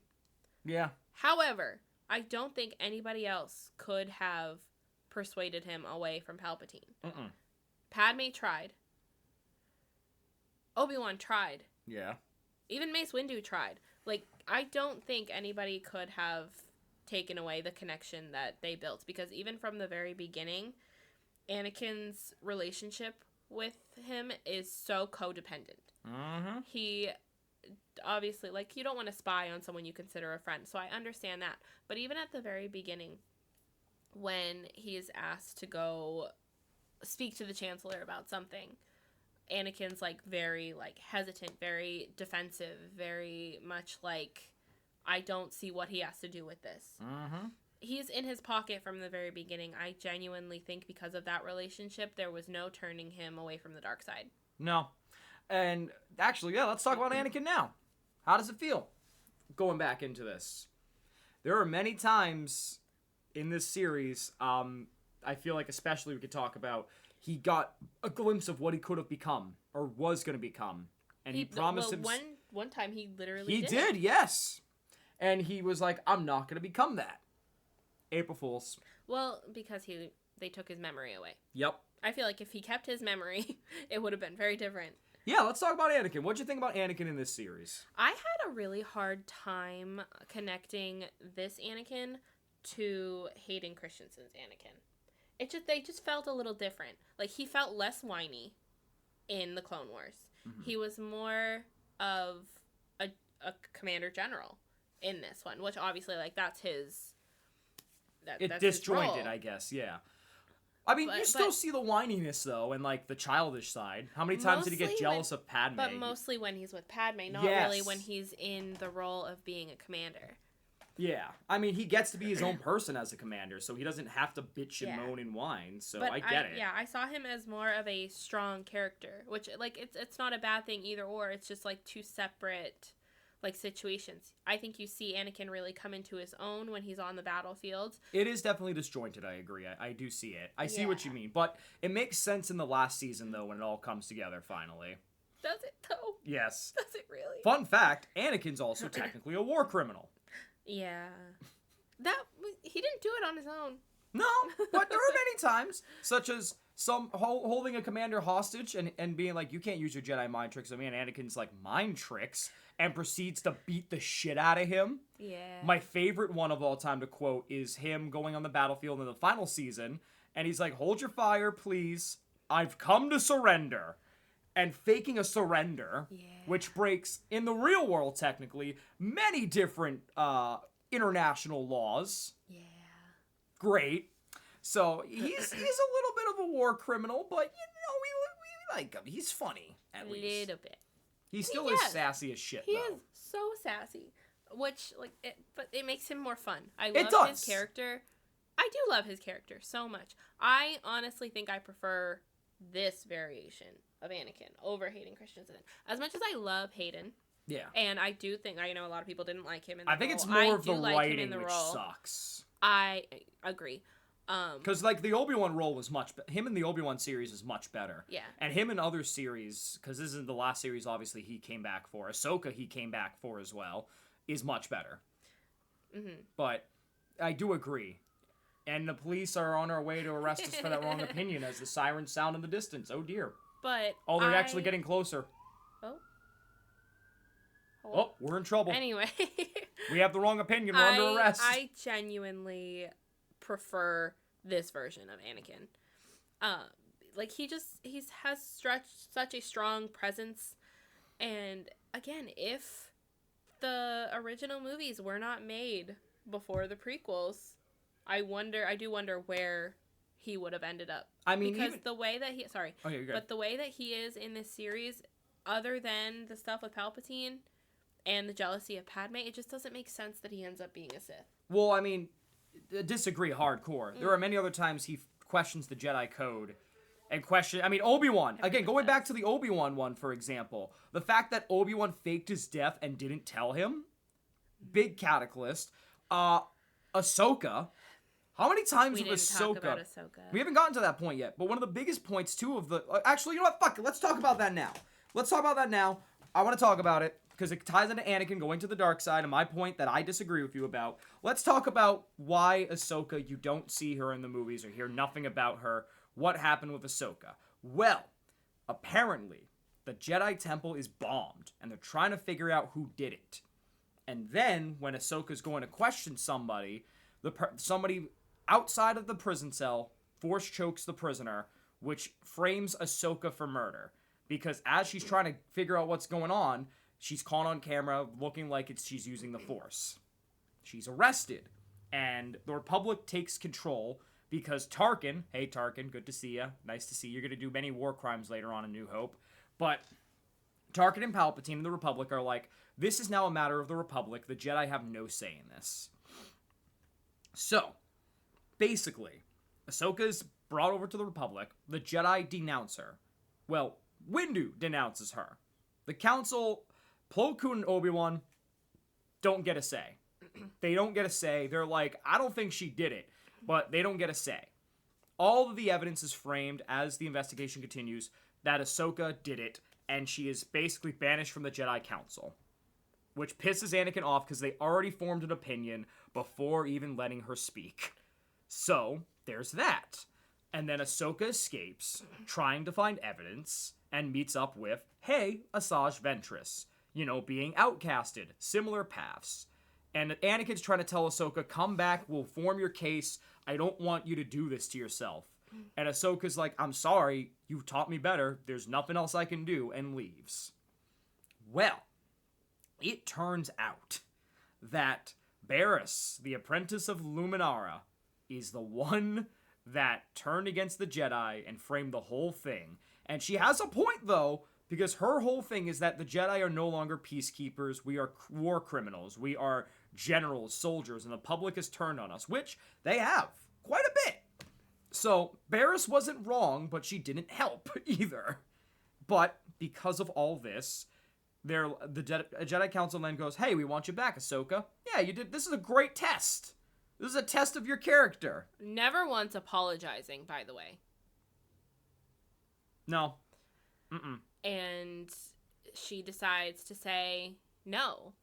And this is what pissed me off about her ending. I mean, ending wasn't really her ending, but still. Yeah.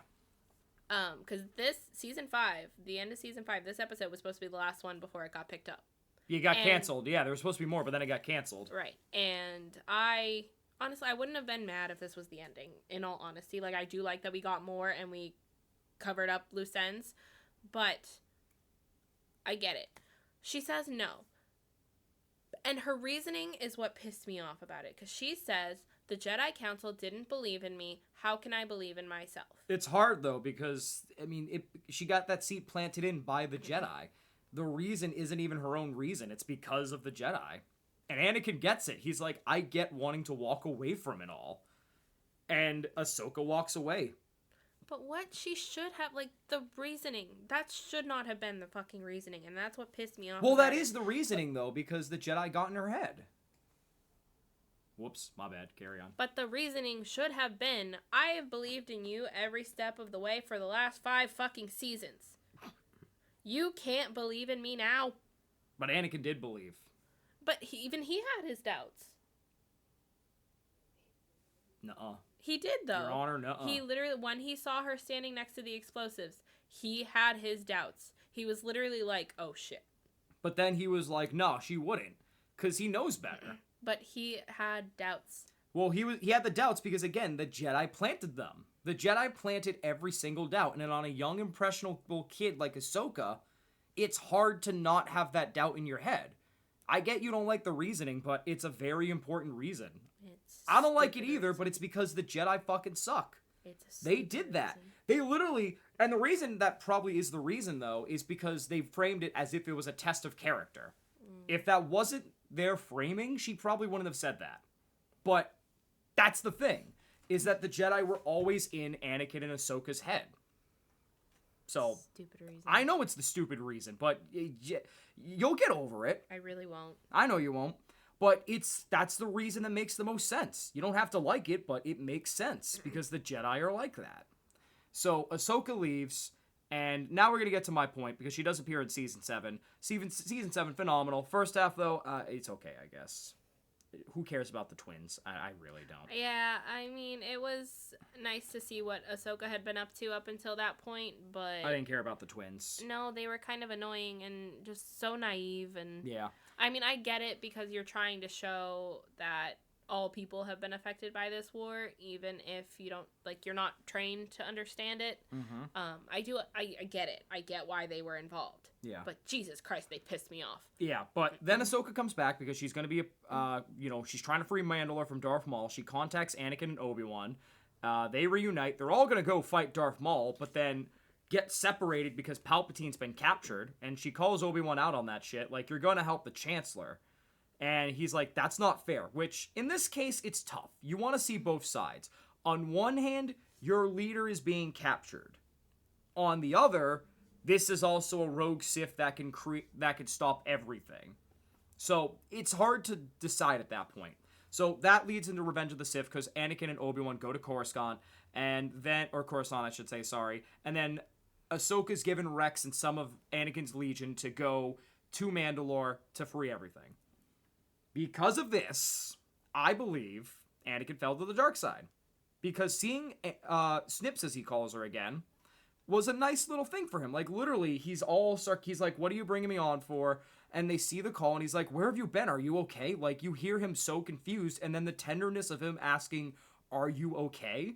And then him trying to connect with Ahsoka awkwardly when they were reunited, and trying to break the mold. And it does work. Eventually, the mold is broken, like it's old times. Like, if it wasn't for Grievous capturing Palpatine, Anakin would have gone with Ahsoka. They would have confronted Maul, who tells Ahsoka when they battle, hey, you and I should go fight Palpatine. We could stop him and we could stop Anakin. Because Maul was smart, too, where he did learn from Sidious about being one step ahead, because he orchestrated the entire siege of Mandalore and the war on Mandalore to bring Anakin to Mandalore so he could kill him before he turned to the dark side. Yeah. But Ahsoka literally felt through the Force after all of that, Anakin turning the dark side. If Ahsoka did not go by herself, if Grievous had not captured Palpatine, all according to Sidious's plan, we would have Anakin on the light side still. Okay. Like, them reuniting and Anakin giving Ahsoka all of his faith again really did cement their relationship. And he kept her lightsabers intact. Fair.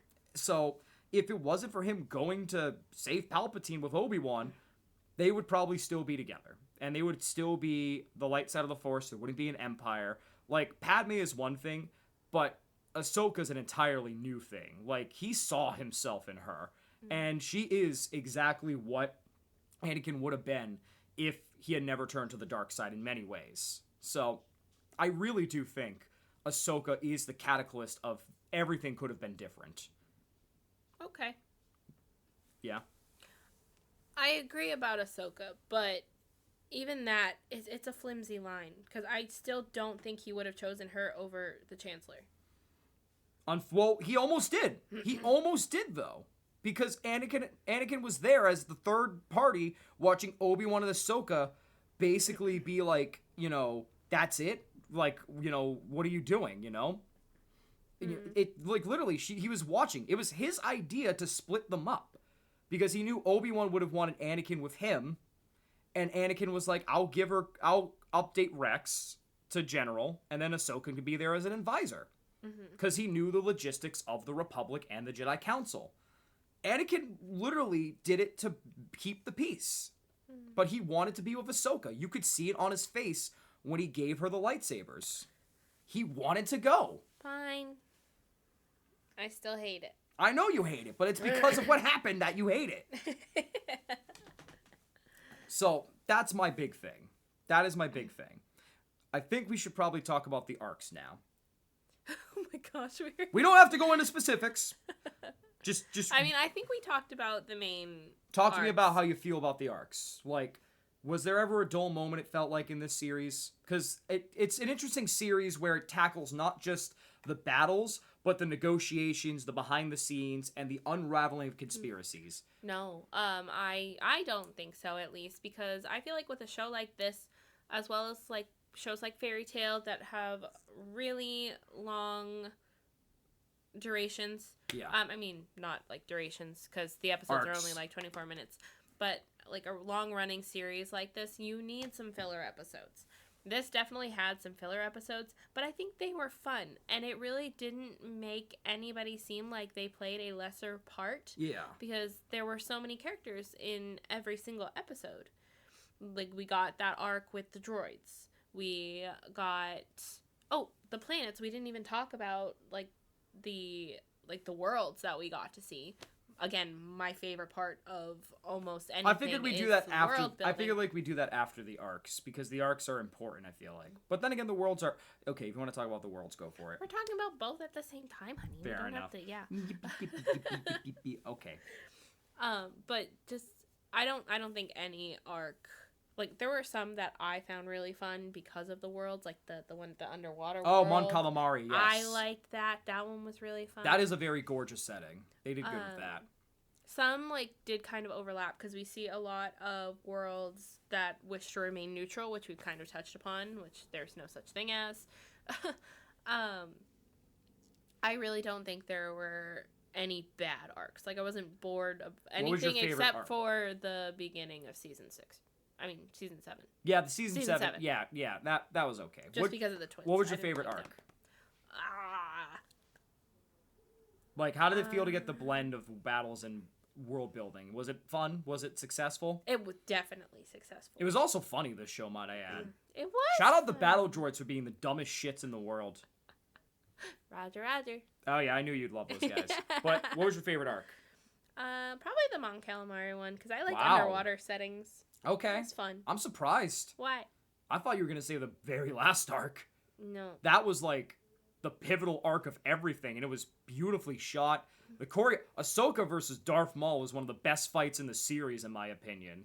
And how it all came together throughout Revenge of the Sith. Listen, it made me sad. Yeah, you were not happy. It made me sad, so it can't be my favorite. I think the part where I saw your face drop and you were absolutely sad is when, it wasn't, first of all, Ahsoka sensing Anakin's fall using the clips from the Revenge of the Sith. I saw your face drop a little bit. It didn't click for how sad you were until I saw immediately afterwards Rex being given the order by Sidious. Immediately, I think it broke you. I think you thought Rex was dying that time. What? Yeah. I didn't like any of it. I know. And then, like, the ending where they gave the funeral bearing for, like, all the clones when they crash landed. Darth Maul escaping, basically setting up, hey, he's going to be in the bigger picture. I didn't like any of it. It was a great arc. I thought that'd be your favorite. I'm sure there is one that's a little more serious. I also liked the arc, I forget where it's called, but the one where Ahsoka is kind of on her own for the first time. Oh, I know the one. And, Yeah. like, Anakin feels awful for leaving her, but she's basically like, I needed to do this. I liked that one a lot, because we do get to see her on her own and really come into her way as a Jedi. Yep. The Zillo Beast arc was sick. Mm-hmm. That was like throwback to Kaiju Godzilla shit. Yeah, that was a tough watch though, because animal stuff. I mean, it's a hard watch, but it's also a realistic watch of animal cruelty. Yeah. And fun fact, that is not the last time you'll see the Zillo Beast in this world. Oh. I can assure you, it all comes back some way, because Palpatine always planned for everything. Anyways, what's your least favorite arc other than the twins? If you have to pick one. The twins. That's it? Yeah, it was just boring. It was out of place, boring? I mean, again, I get it why it was needed, but I didn't care about them as characters. Yeah. They just felt so out of place. It felt like Disney's version of Star Wars, where, everything had to be humorous to some degree, and it was just stupid, you know what I mean? Mm-hmm. I just didn't like it, and I think that killed it for me. Agreed. And then it got back to, again, that Siege of Mandalore, that was amazing. A phenomenal arc. My other favorite arc probably will be the trial with Ahsoka. I think that was, like, all coming together for that one. That or the Geonosis arc with the parasites. That was just, I think that was young Benson's look into body horror, because that arc was creepy as shit. Yeah. Zombie Geonosians, parasites, like, oh my god, when the parasites would stick out from Clone Troopers' mouths and, like, reach for a new host, that shit was horrifying. Nuts. Insane. The Malevolence arc was a good early arc, in my opinion. And it felt like a prototype for, like, not just the Death Star, I guess, but also eventually Palpatine's Star Destroyer fleet in the sequel trilogy. You know? I feel like that's a good one. Yeah. What's a disappointing arc? I really don't think there were any. You really liked all these arcs, huh? I did. I don't think, like, I wasn't bored at any point. Okay, what arc made you the most emotional? The last one. The last one? And the one with the clones. With Fives and Tups. Oh. It Fives. was too much. I genuinely feel like it didn't get super emotional. Until towards the end? Until towards the end, other than Satine. That was tough. That was rough. I mean, it made sense because at that point they had been working kind of closely together. I feel like if she didn't die, at some point he's going back to her. Oh, absolutely. If the Jedi Order fell, he was going to her. Uh-huh. That's his hiding place, in her pussy. Jacob Benson. What? No. What? Am I wrong? Yes. Okay. But I'm just saying. But, like, they had such a deep-rooted love. They were very cute in all seriousness. They were. It's a shame she fucking died. Yeah. Fucking Maul. Yeah, good old Maul. Love that guy. But, I mean, there's really nothing disappointing? I don't think so. I mean, I'm sure there was. I am so proud. I'm sure there was, but nothing that I can... Has this become one of your favorite shows? Would I rewatch it again? Maybe. Yeah. But it makes me sad. Is it one of your favorite shows? I think so. Okay. I had a lot of fun with this. And, okay, so we talked about let's talk about the worlds a little more, though. Mm-hmm. Because, like, the arcs were easy to talk about. We talked about them throughout, I feel like you said. But there was a lot of good arcs that, like, showcased a lot of the war, which goes into the worlds and the themes of this show. How'd you feel? It tackled a lot. It.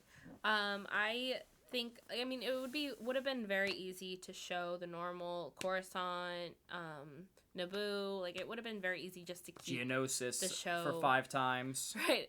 Just to keep the show there. But I think it showed a lot. The one thing I will complain about, there were no Ewoks. Oh, dear God. And I'm sad about that. I know, but you got Chewbacca. That was...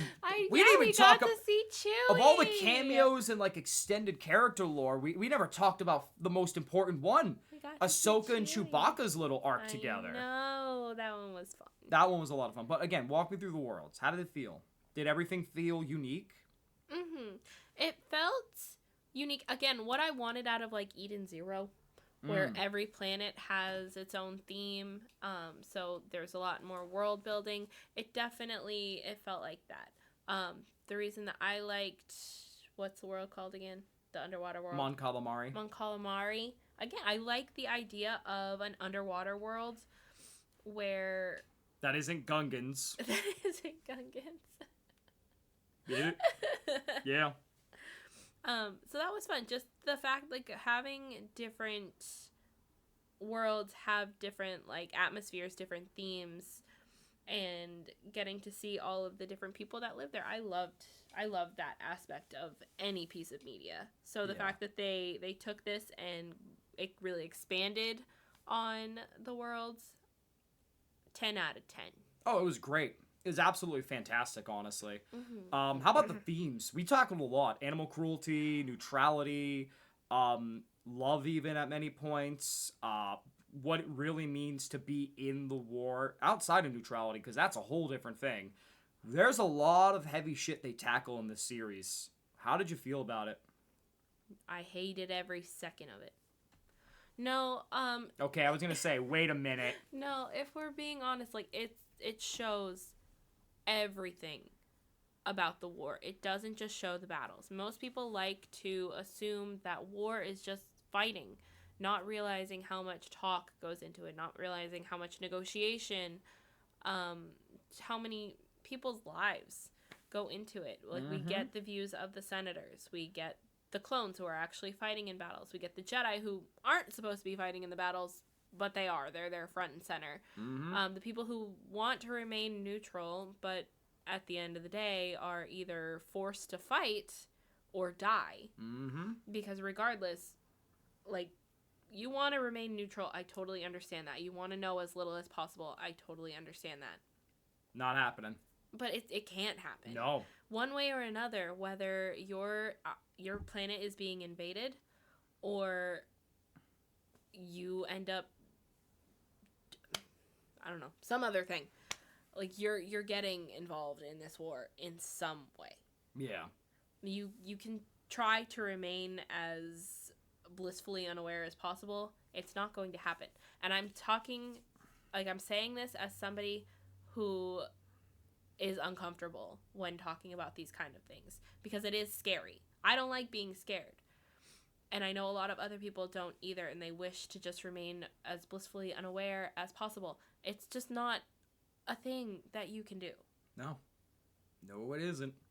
So, like, it just kind of irritated me, the amount of people that wanted to remain as neutral as possible and didn't want, like, we talked about it a little at the beginning, the creatures who... The fucking lemurs.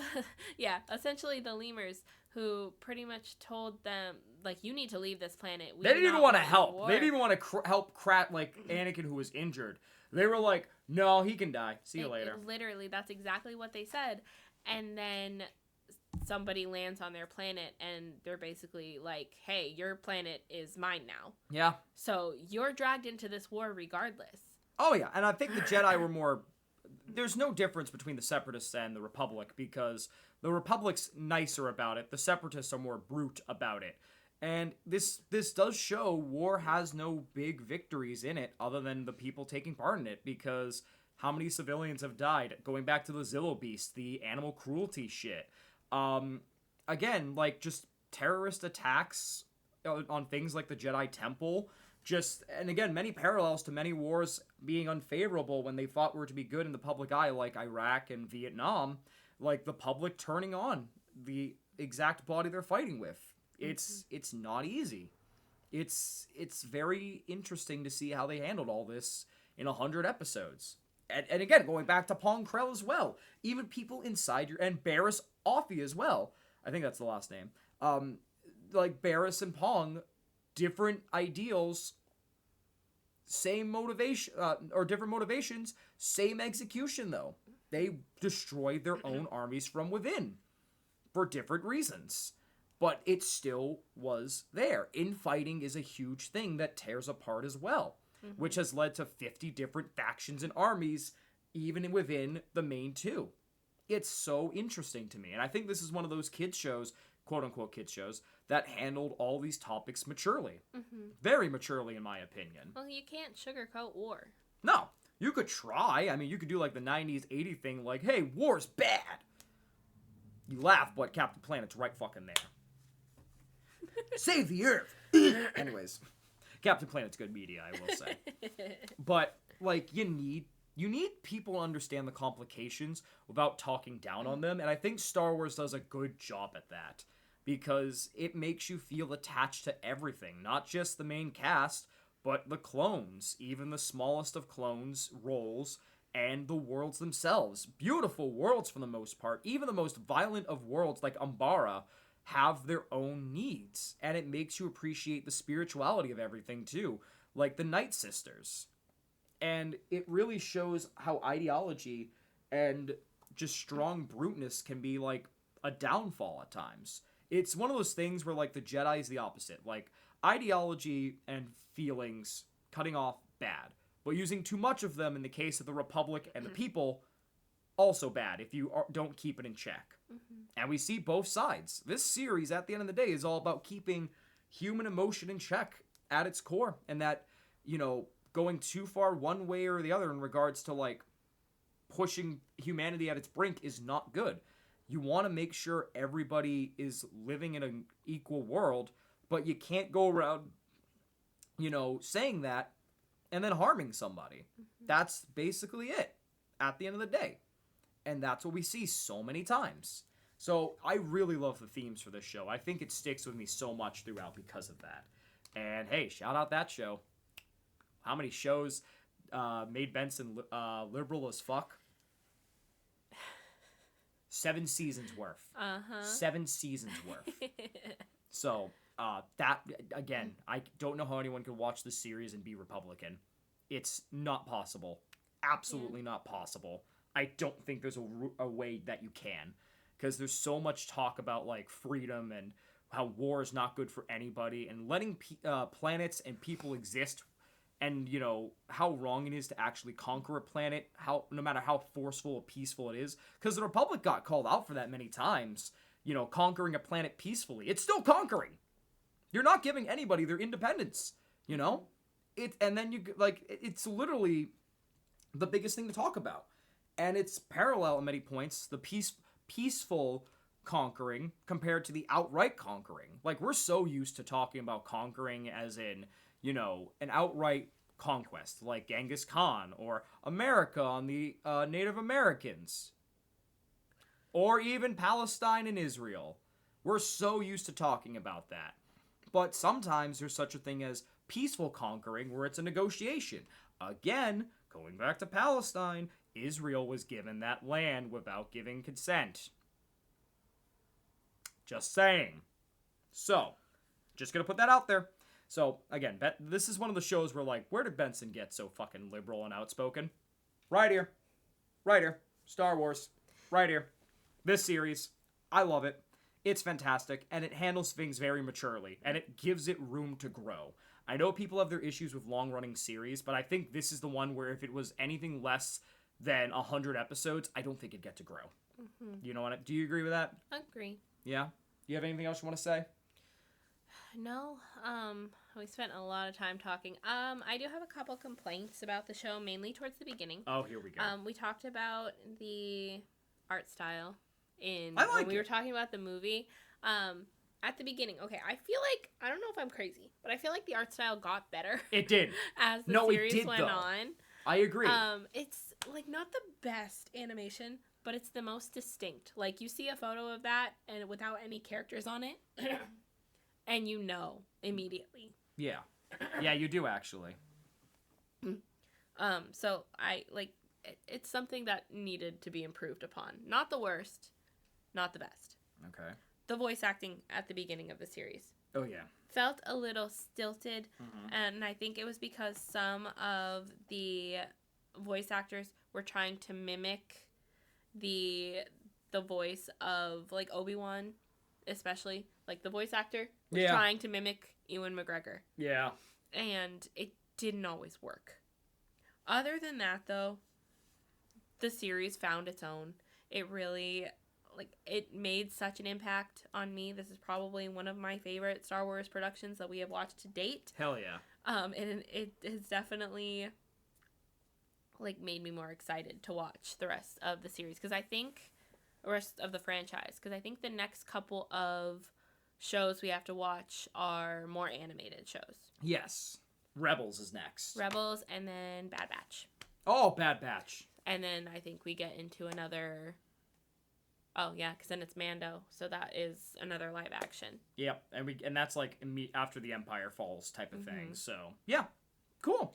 Yeah, honestly, an amazing show. I had such a good time with it. I'm sorry it took me so long to get there, because this was supposed to be uploaded way earlier than this, but and honestly, I'm okay with it. In retrospect, we could have taken this season by season too. Yeah. You know what I mean? We could have. I don't think it would have been as fun. It would have been as fun, but it would have been fun. Because there are some seasons that are just kind of, the beginning seasons are more like filler episodes, filler arcs. It would have gotten something at least. Yeah. And it all comes back anyways, so yeah. Either way. Yeah. Any other final thoughts? No. Amazing show. It made me sad. Watch it if you want to feel sad. That's not... No. Don't watch it if you don't want to feel sad. That's just not... kidding, you should watch it anyway. Yes, thank you. It's not just sad. There is some emblems of hope in there. Yeah. Yes, there is. There is. All right. Thank you so much for hanging out with us in the Ketchup Corner. Who is your favorite Jedi? Who's your favorite? What's your favorite arc? And what's your favorite arc? And how do you think who would win in the fight? 20 Jedi members of the Council or Yoda? I'm just saying. I'm still thinking about this. Or who would win in a rap battle? What? Next time, if you're watching along with us, next time we talk, which hopefully will be very, very soon, the fuck? will be Rap battle? Star Wars Fuck. Rebels. Rap battle? As Benson has an existential crisis. What the fuck? Where did we? How do we? So we are watching Rebels next. I did have plans for June. Unfortunately, because I finished Clone Wars so late, that will not be happening. So we'll just extend Star Wars into June. I think at this point we're going to take July off from posting and then pick the next couple of months and use July to catch up on whatever we need to catch up on. Catch up corner. And then we will start uploading again in August, where we already have our theme. Because we were supposed to do it for June. April Fools. So, let us know your answers to those questions down in the comments below. Wait. We gotta talk about other questions. We got comments. We did get comments. Wait, we can't end yet. Oh my goodness, I forgot. We gotta go back. Hold on, I gotta go back. I'm gonna pull this up. I'm gonna go to the channel really quick. We should have mentioned this in the last episode. Yes. But we didn't notice them until after we'd uploaded it. I love it. It's so great that we got comments. I'm so excited. Let me pull these up. These were on a Steven Universe episode. Yeah. I don't think we got any other comments otherwise. I don't think so. Let me see. Yeah, I don't think we did. Yeah, I don't think we did. Okay, so we're gonna talk about these two. Shush, everyone, shush. We got two comments. We're gonna respond to comments. I'm gonna go with the first one. Raf Clav. I think I'm saying that right. Great to see you. Well, first of all, popping the fireworks emoji. Great to see your first take. This is a wild series. Glad you enjoyed it. Thanks. Yeah. I love Lapis because she's such a good depiction of trauma and how hard recovery can be. Lapis chose the name Bob. This is a great correction, by the way. I forgot about this. Chose the name Bob because she misunderstood when Steven said no prob Bob to her when he healed her gem in Ocean Gem. Peridot is such a sweet but serious person. She takes forever to open up, but she is fantastic when she is open. Yes, I agree with literally all of this shit. Agree 100%. Peridot became one of my favorite characters. And Lapis mine. I feel like they symbolize us. Well, that's what I said in You the episode, did. and then you called me crazy. Well, I mean, I was kind of rage baiting at that point too. But no, I mean, again, that's a great pull for No Prob Bob. That was hysterical. I forgot about that because Lapis, much like the gems in Steven Universe when they don't understand things, literally took things at face value and was like, that's not my name. And it's such a cute throwback and how intricate this series could get. And like how something like a throwaway thing like Bob came back to haunt us all with the baseball game. Yeah. Like, we should have known there was going to be good foreshadowing. Because, like, how are you going to look at Bob and be like, oh my god. So, Peridot was great. She's also funny because she's like, it's her own version of Sirius, where she's a dork. But it's hysterical either way. And when she does open up, the dorkiness really overtakes everything. Like, again, going back to that Looney Tunes type episode where they're trying to catch a corrupted gem, and she's talking to it, going, jumping around. Don't think I've ever seen her laugh so hard in my life. I love her so Literally, much. It was like a less than a minute thing of them hopping around, going, bleh! And she was pissing herself, and I'm like, are you okay? I love her. That was a good one. Thank you, Raf. Raf? Raf? I'm gonna call you Raf. I love your PFP, by the way. Okay, that was that comment. What's our other comment, honey? We'll take comments. We have a comment from Cookie Rules. With two O's and two Z's. Just have to make that. That's a very important thing. You gotta say it right. Saying. Oh, and two E's. Two E's. Hold on. Oh, two E's. Two E's as well. Saying, double everything. Wait, why does this have no views? That's a great fucking question. I'm pretty. Okay. I'm choosing to think that that's a compliment.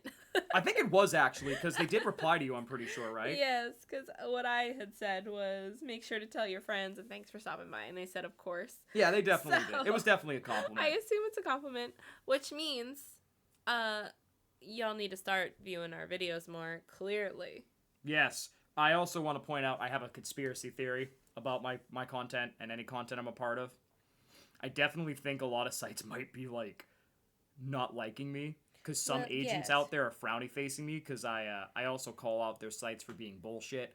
It's very convenient anytime I say fuck Twitch is bullshit. my stream will cut out Uh-huh. 5 seconds after, and I can't stream the rest of the day. And it's also very funny that there are videos similar to mine in ideas and games that go on longer somehow, I know, that do better than me. And I'm not excusing it, obviously, because my frequency is also a part of it. But it's also funny how the assholes find me, and I don't find, like, actual community. Mm-hmm. You know what I mean? Like, somehow the assholes and the trolls find all my stuff. And, like, for example, to talk seriously, again, Benson's liberalisms, if you know hockey, you know about the Hockey Canada trial.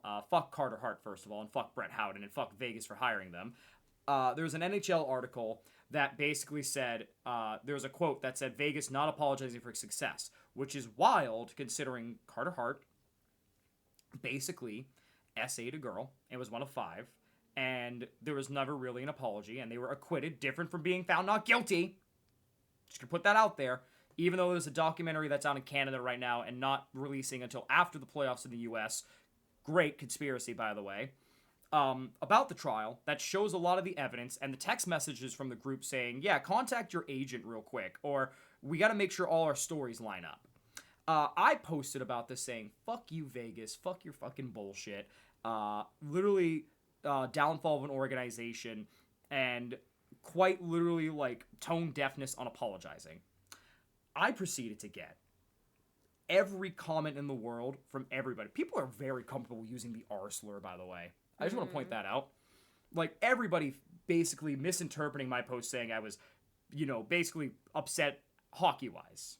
There were a few that clearly understood the assignment of Carter Hart and were like, oh, he was found not guilty, get over it. I was fine with that. And then I deleted my post because there was a quote tweet that basically said, we love who he is. I can't say the word. We're proud of him, so fuck EM and fuck all of you. I deleted my post because I was like, I'm not letting that type of foulness reach anything. Like, I'm fine with the lame insults. By the way, if any of you from that post are watching this, you guys suck at insults, okay? Half of you don't even have, like, PFPs or original PFPs. I should have known better, considering half of you look like you were made in, like, ChatGPT. I'm just gonna put it out there. You guys look like you were made in, like, a PlayStation 2 video game character screen for GTA. And then Bookworm. You guys literally sucked at insults. I was fine with that, but then that quote got me, and I was like, I'm deleting that. And I made a follow-up still saying, I'm not letting that shit fly. Fuck anyone else. But I was fine until that point. But again, it's one of those things where everybody finds their community and their wonderful supporters. And we will. And somehow I get the heinous shit. And I think it's also because of how outspoken I am. Because not only am I anti-AI, well, I mean, we're the same views for everything. Yes. She's outspoken because of me, but not to the level that I am. Yeah. What was that face? You made a face. There was something stuck in my tooth. Oh, I was like, you're not outspoken? I'm not allowed to be outspoken because I get mean.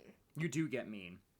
But, which is, she worries about being doxxed because of my outspokenness. Her outspokenness is literally attacking people, which is fair in this environment at times. No, see, I don't attack people. Like, I don't attack people based on, like, their looks or anything.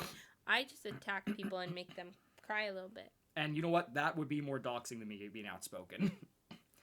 Which is why I don't do it as much. But she's outspoken whenever we talk about everything on stream, and, she says the general stuff that you want to say.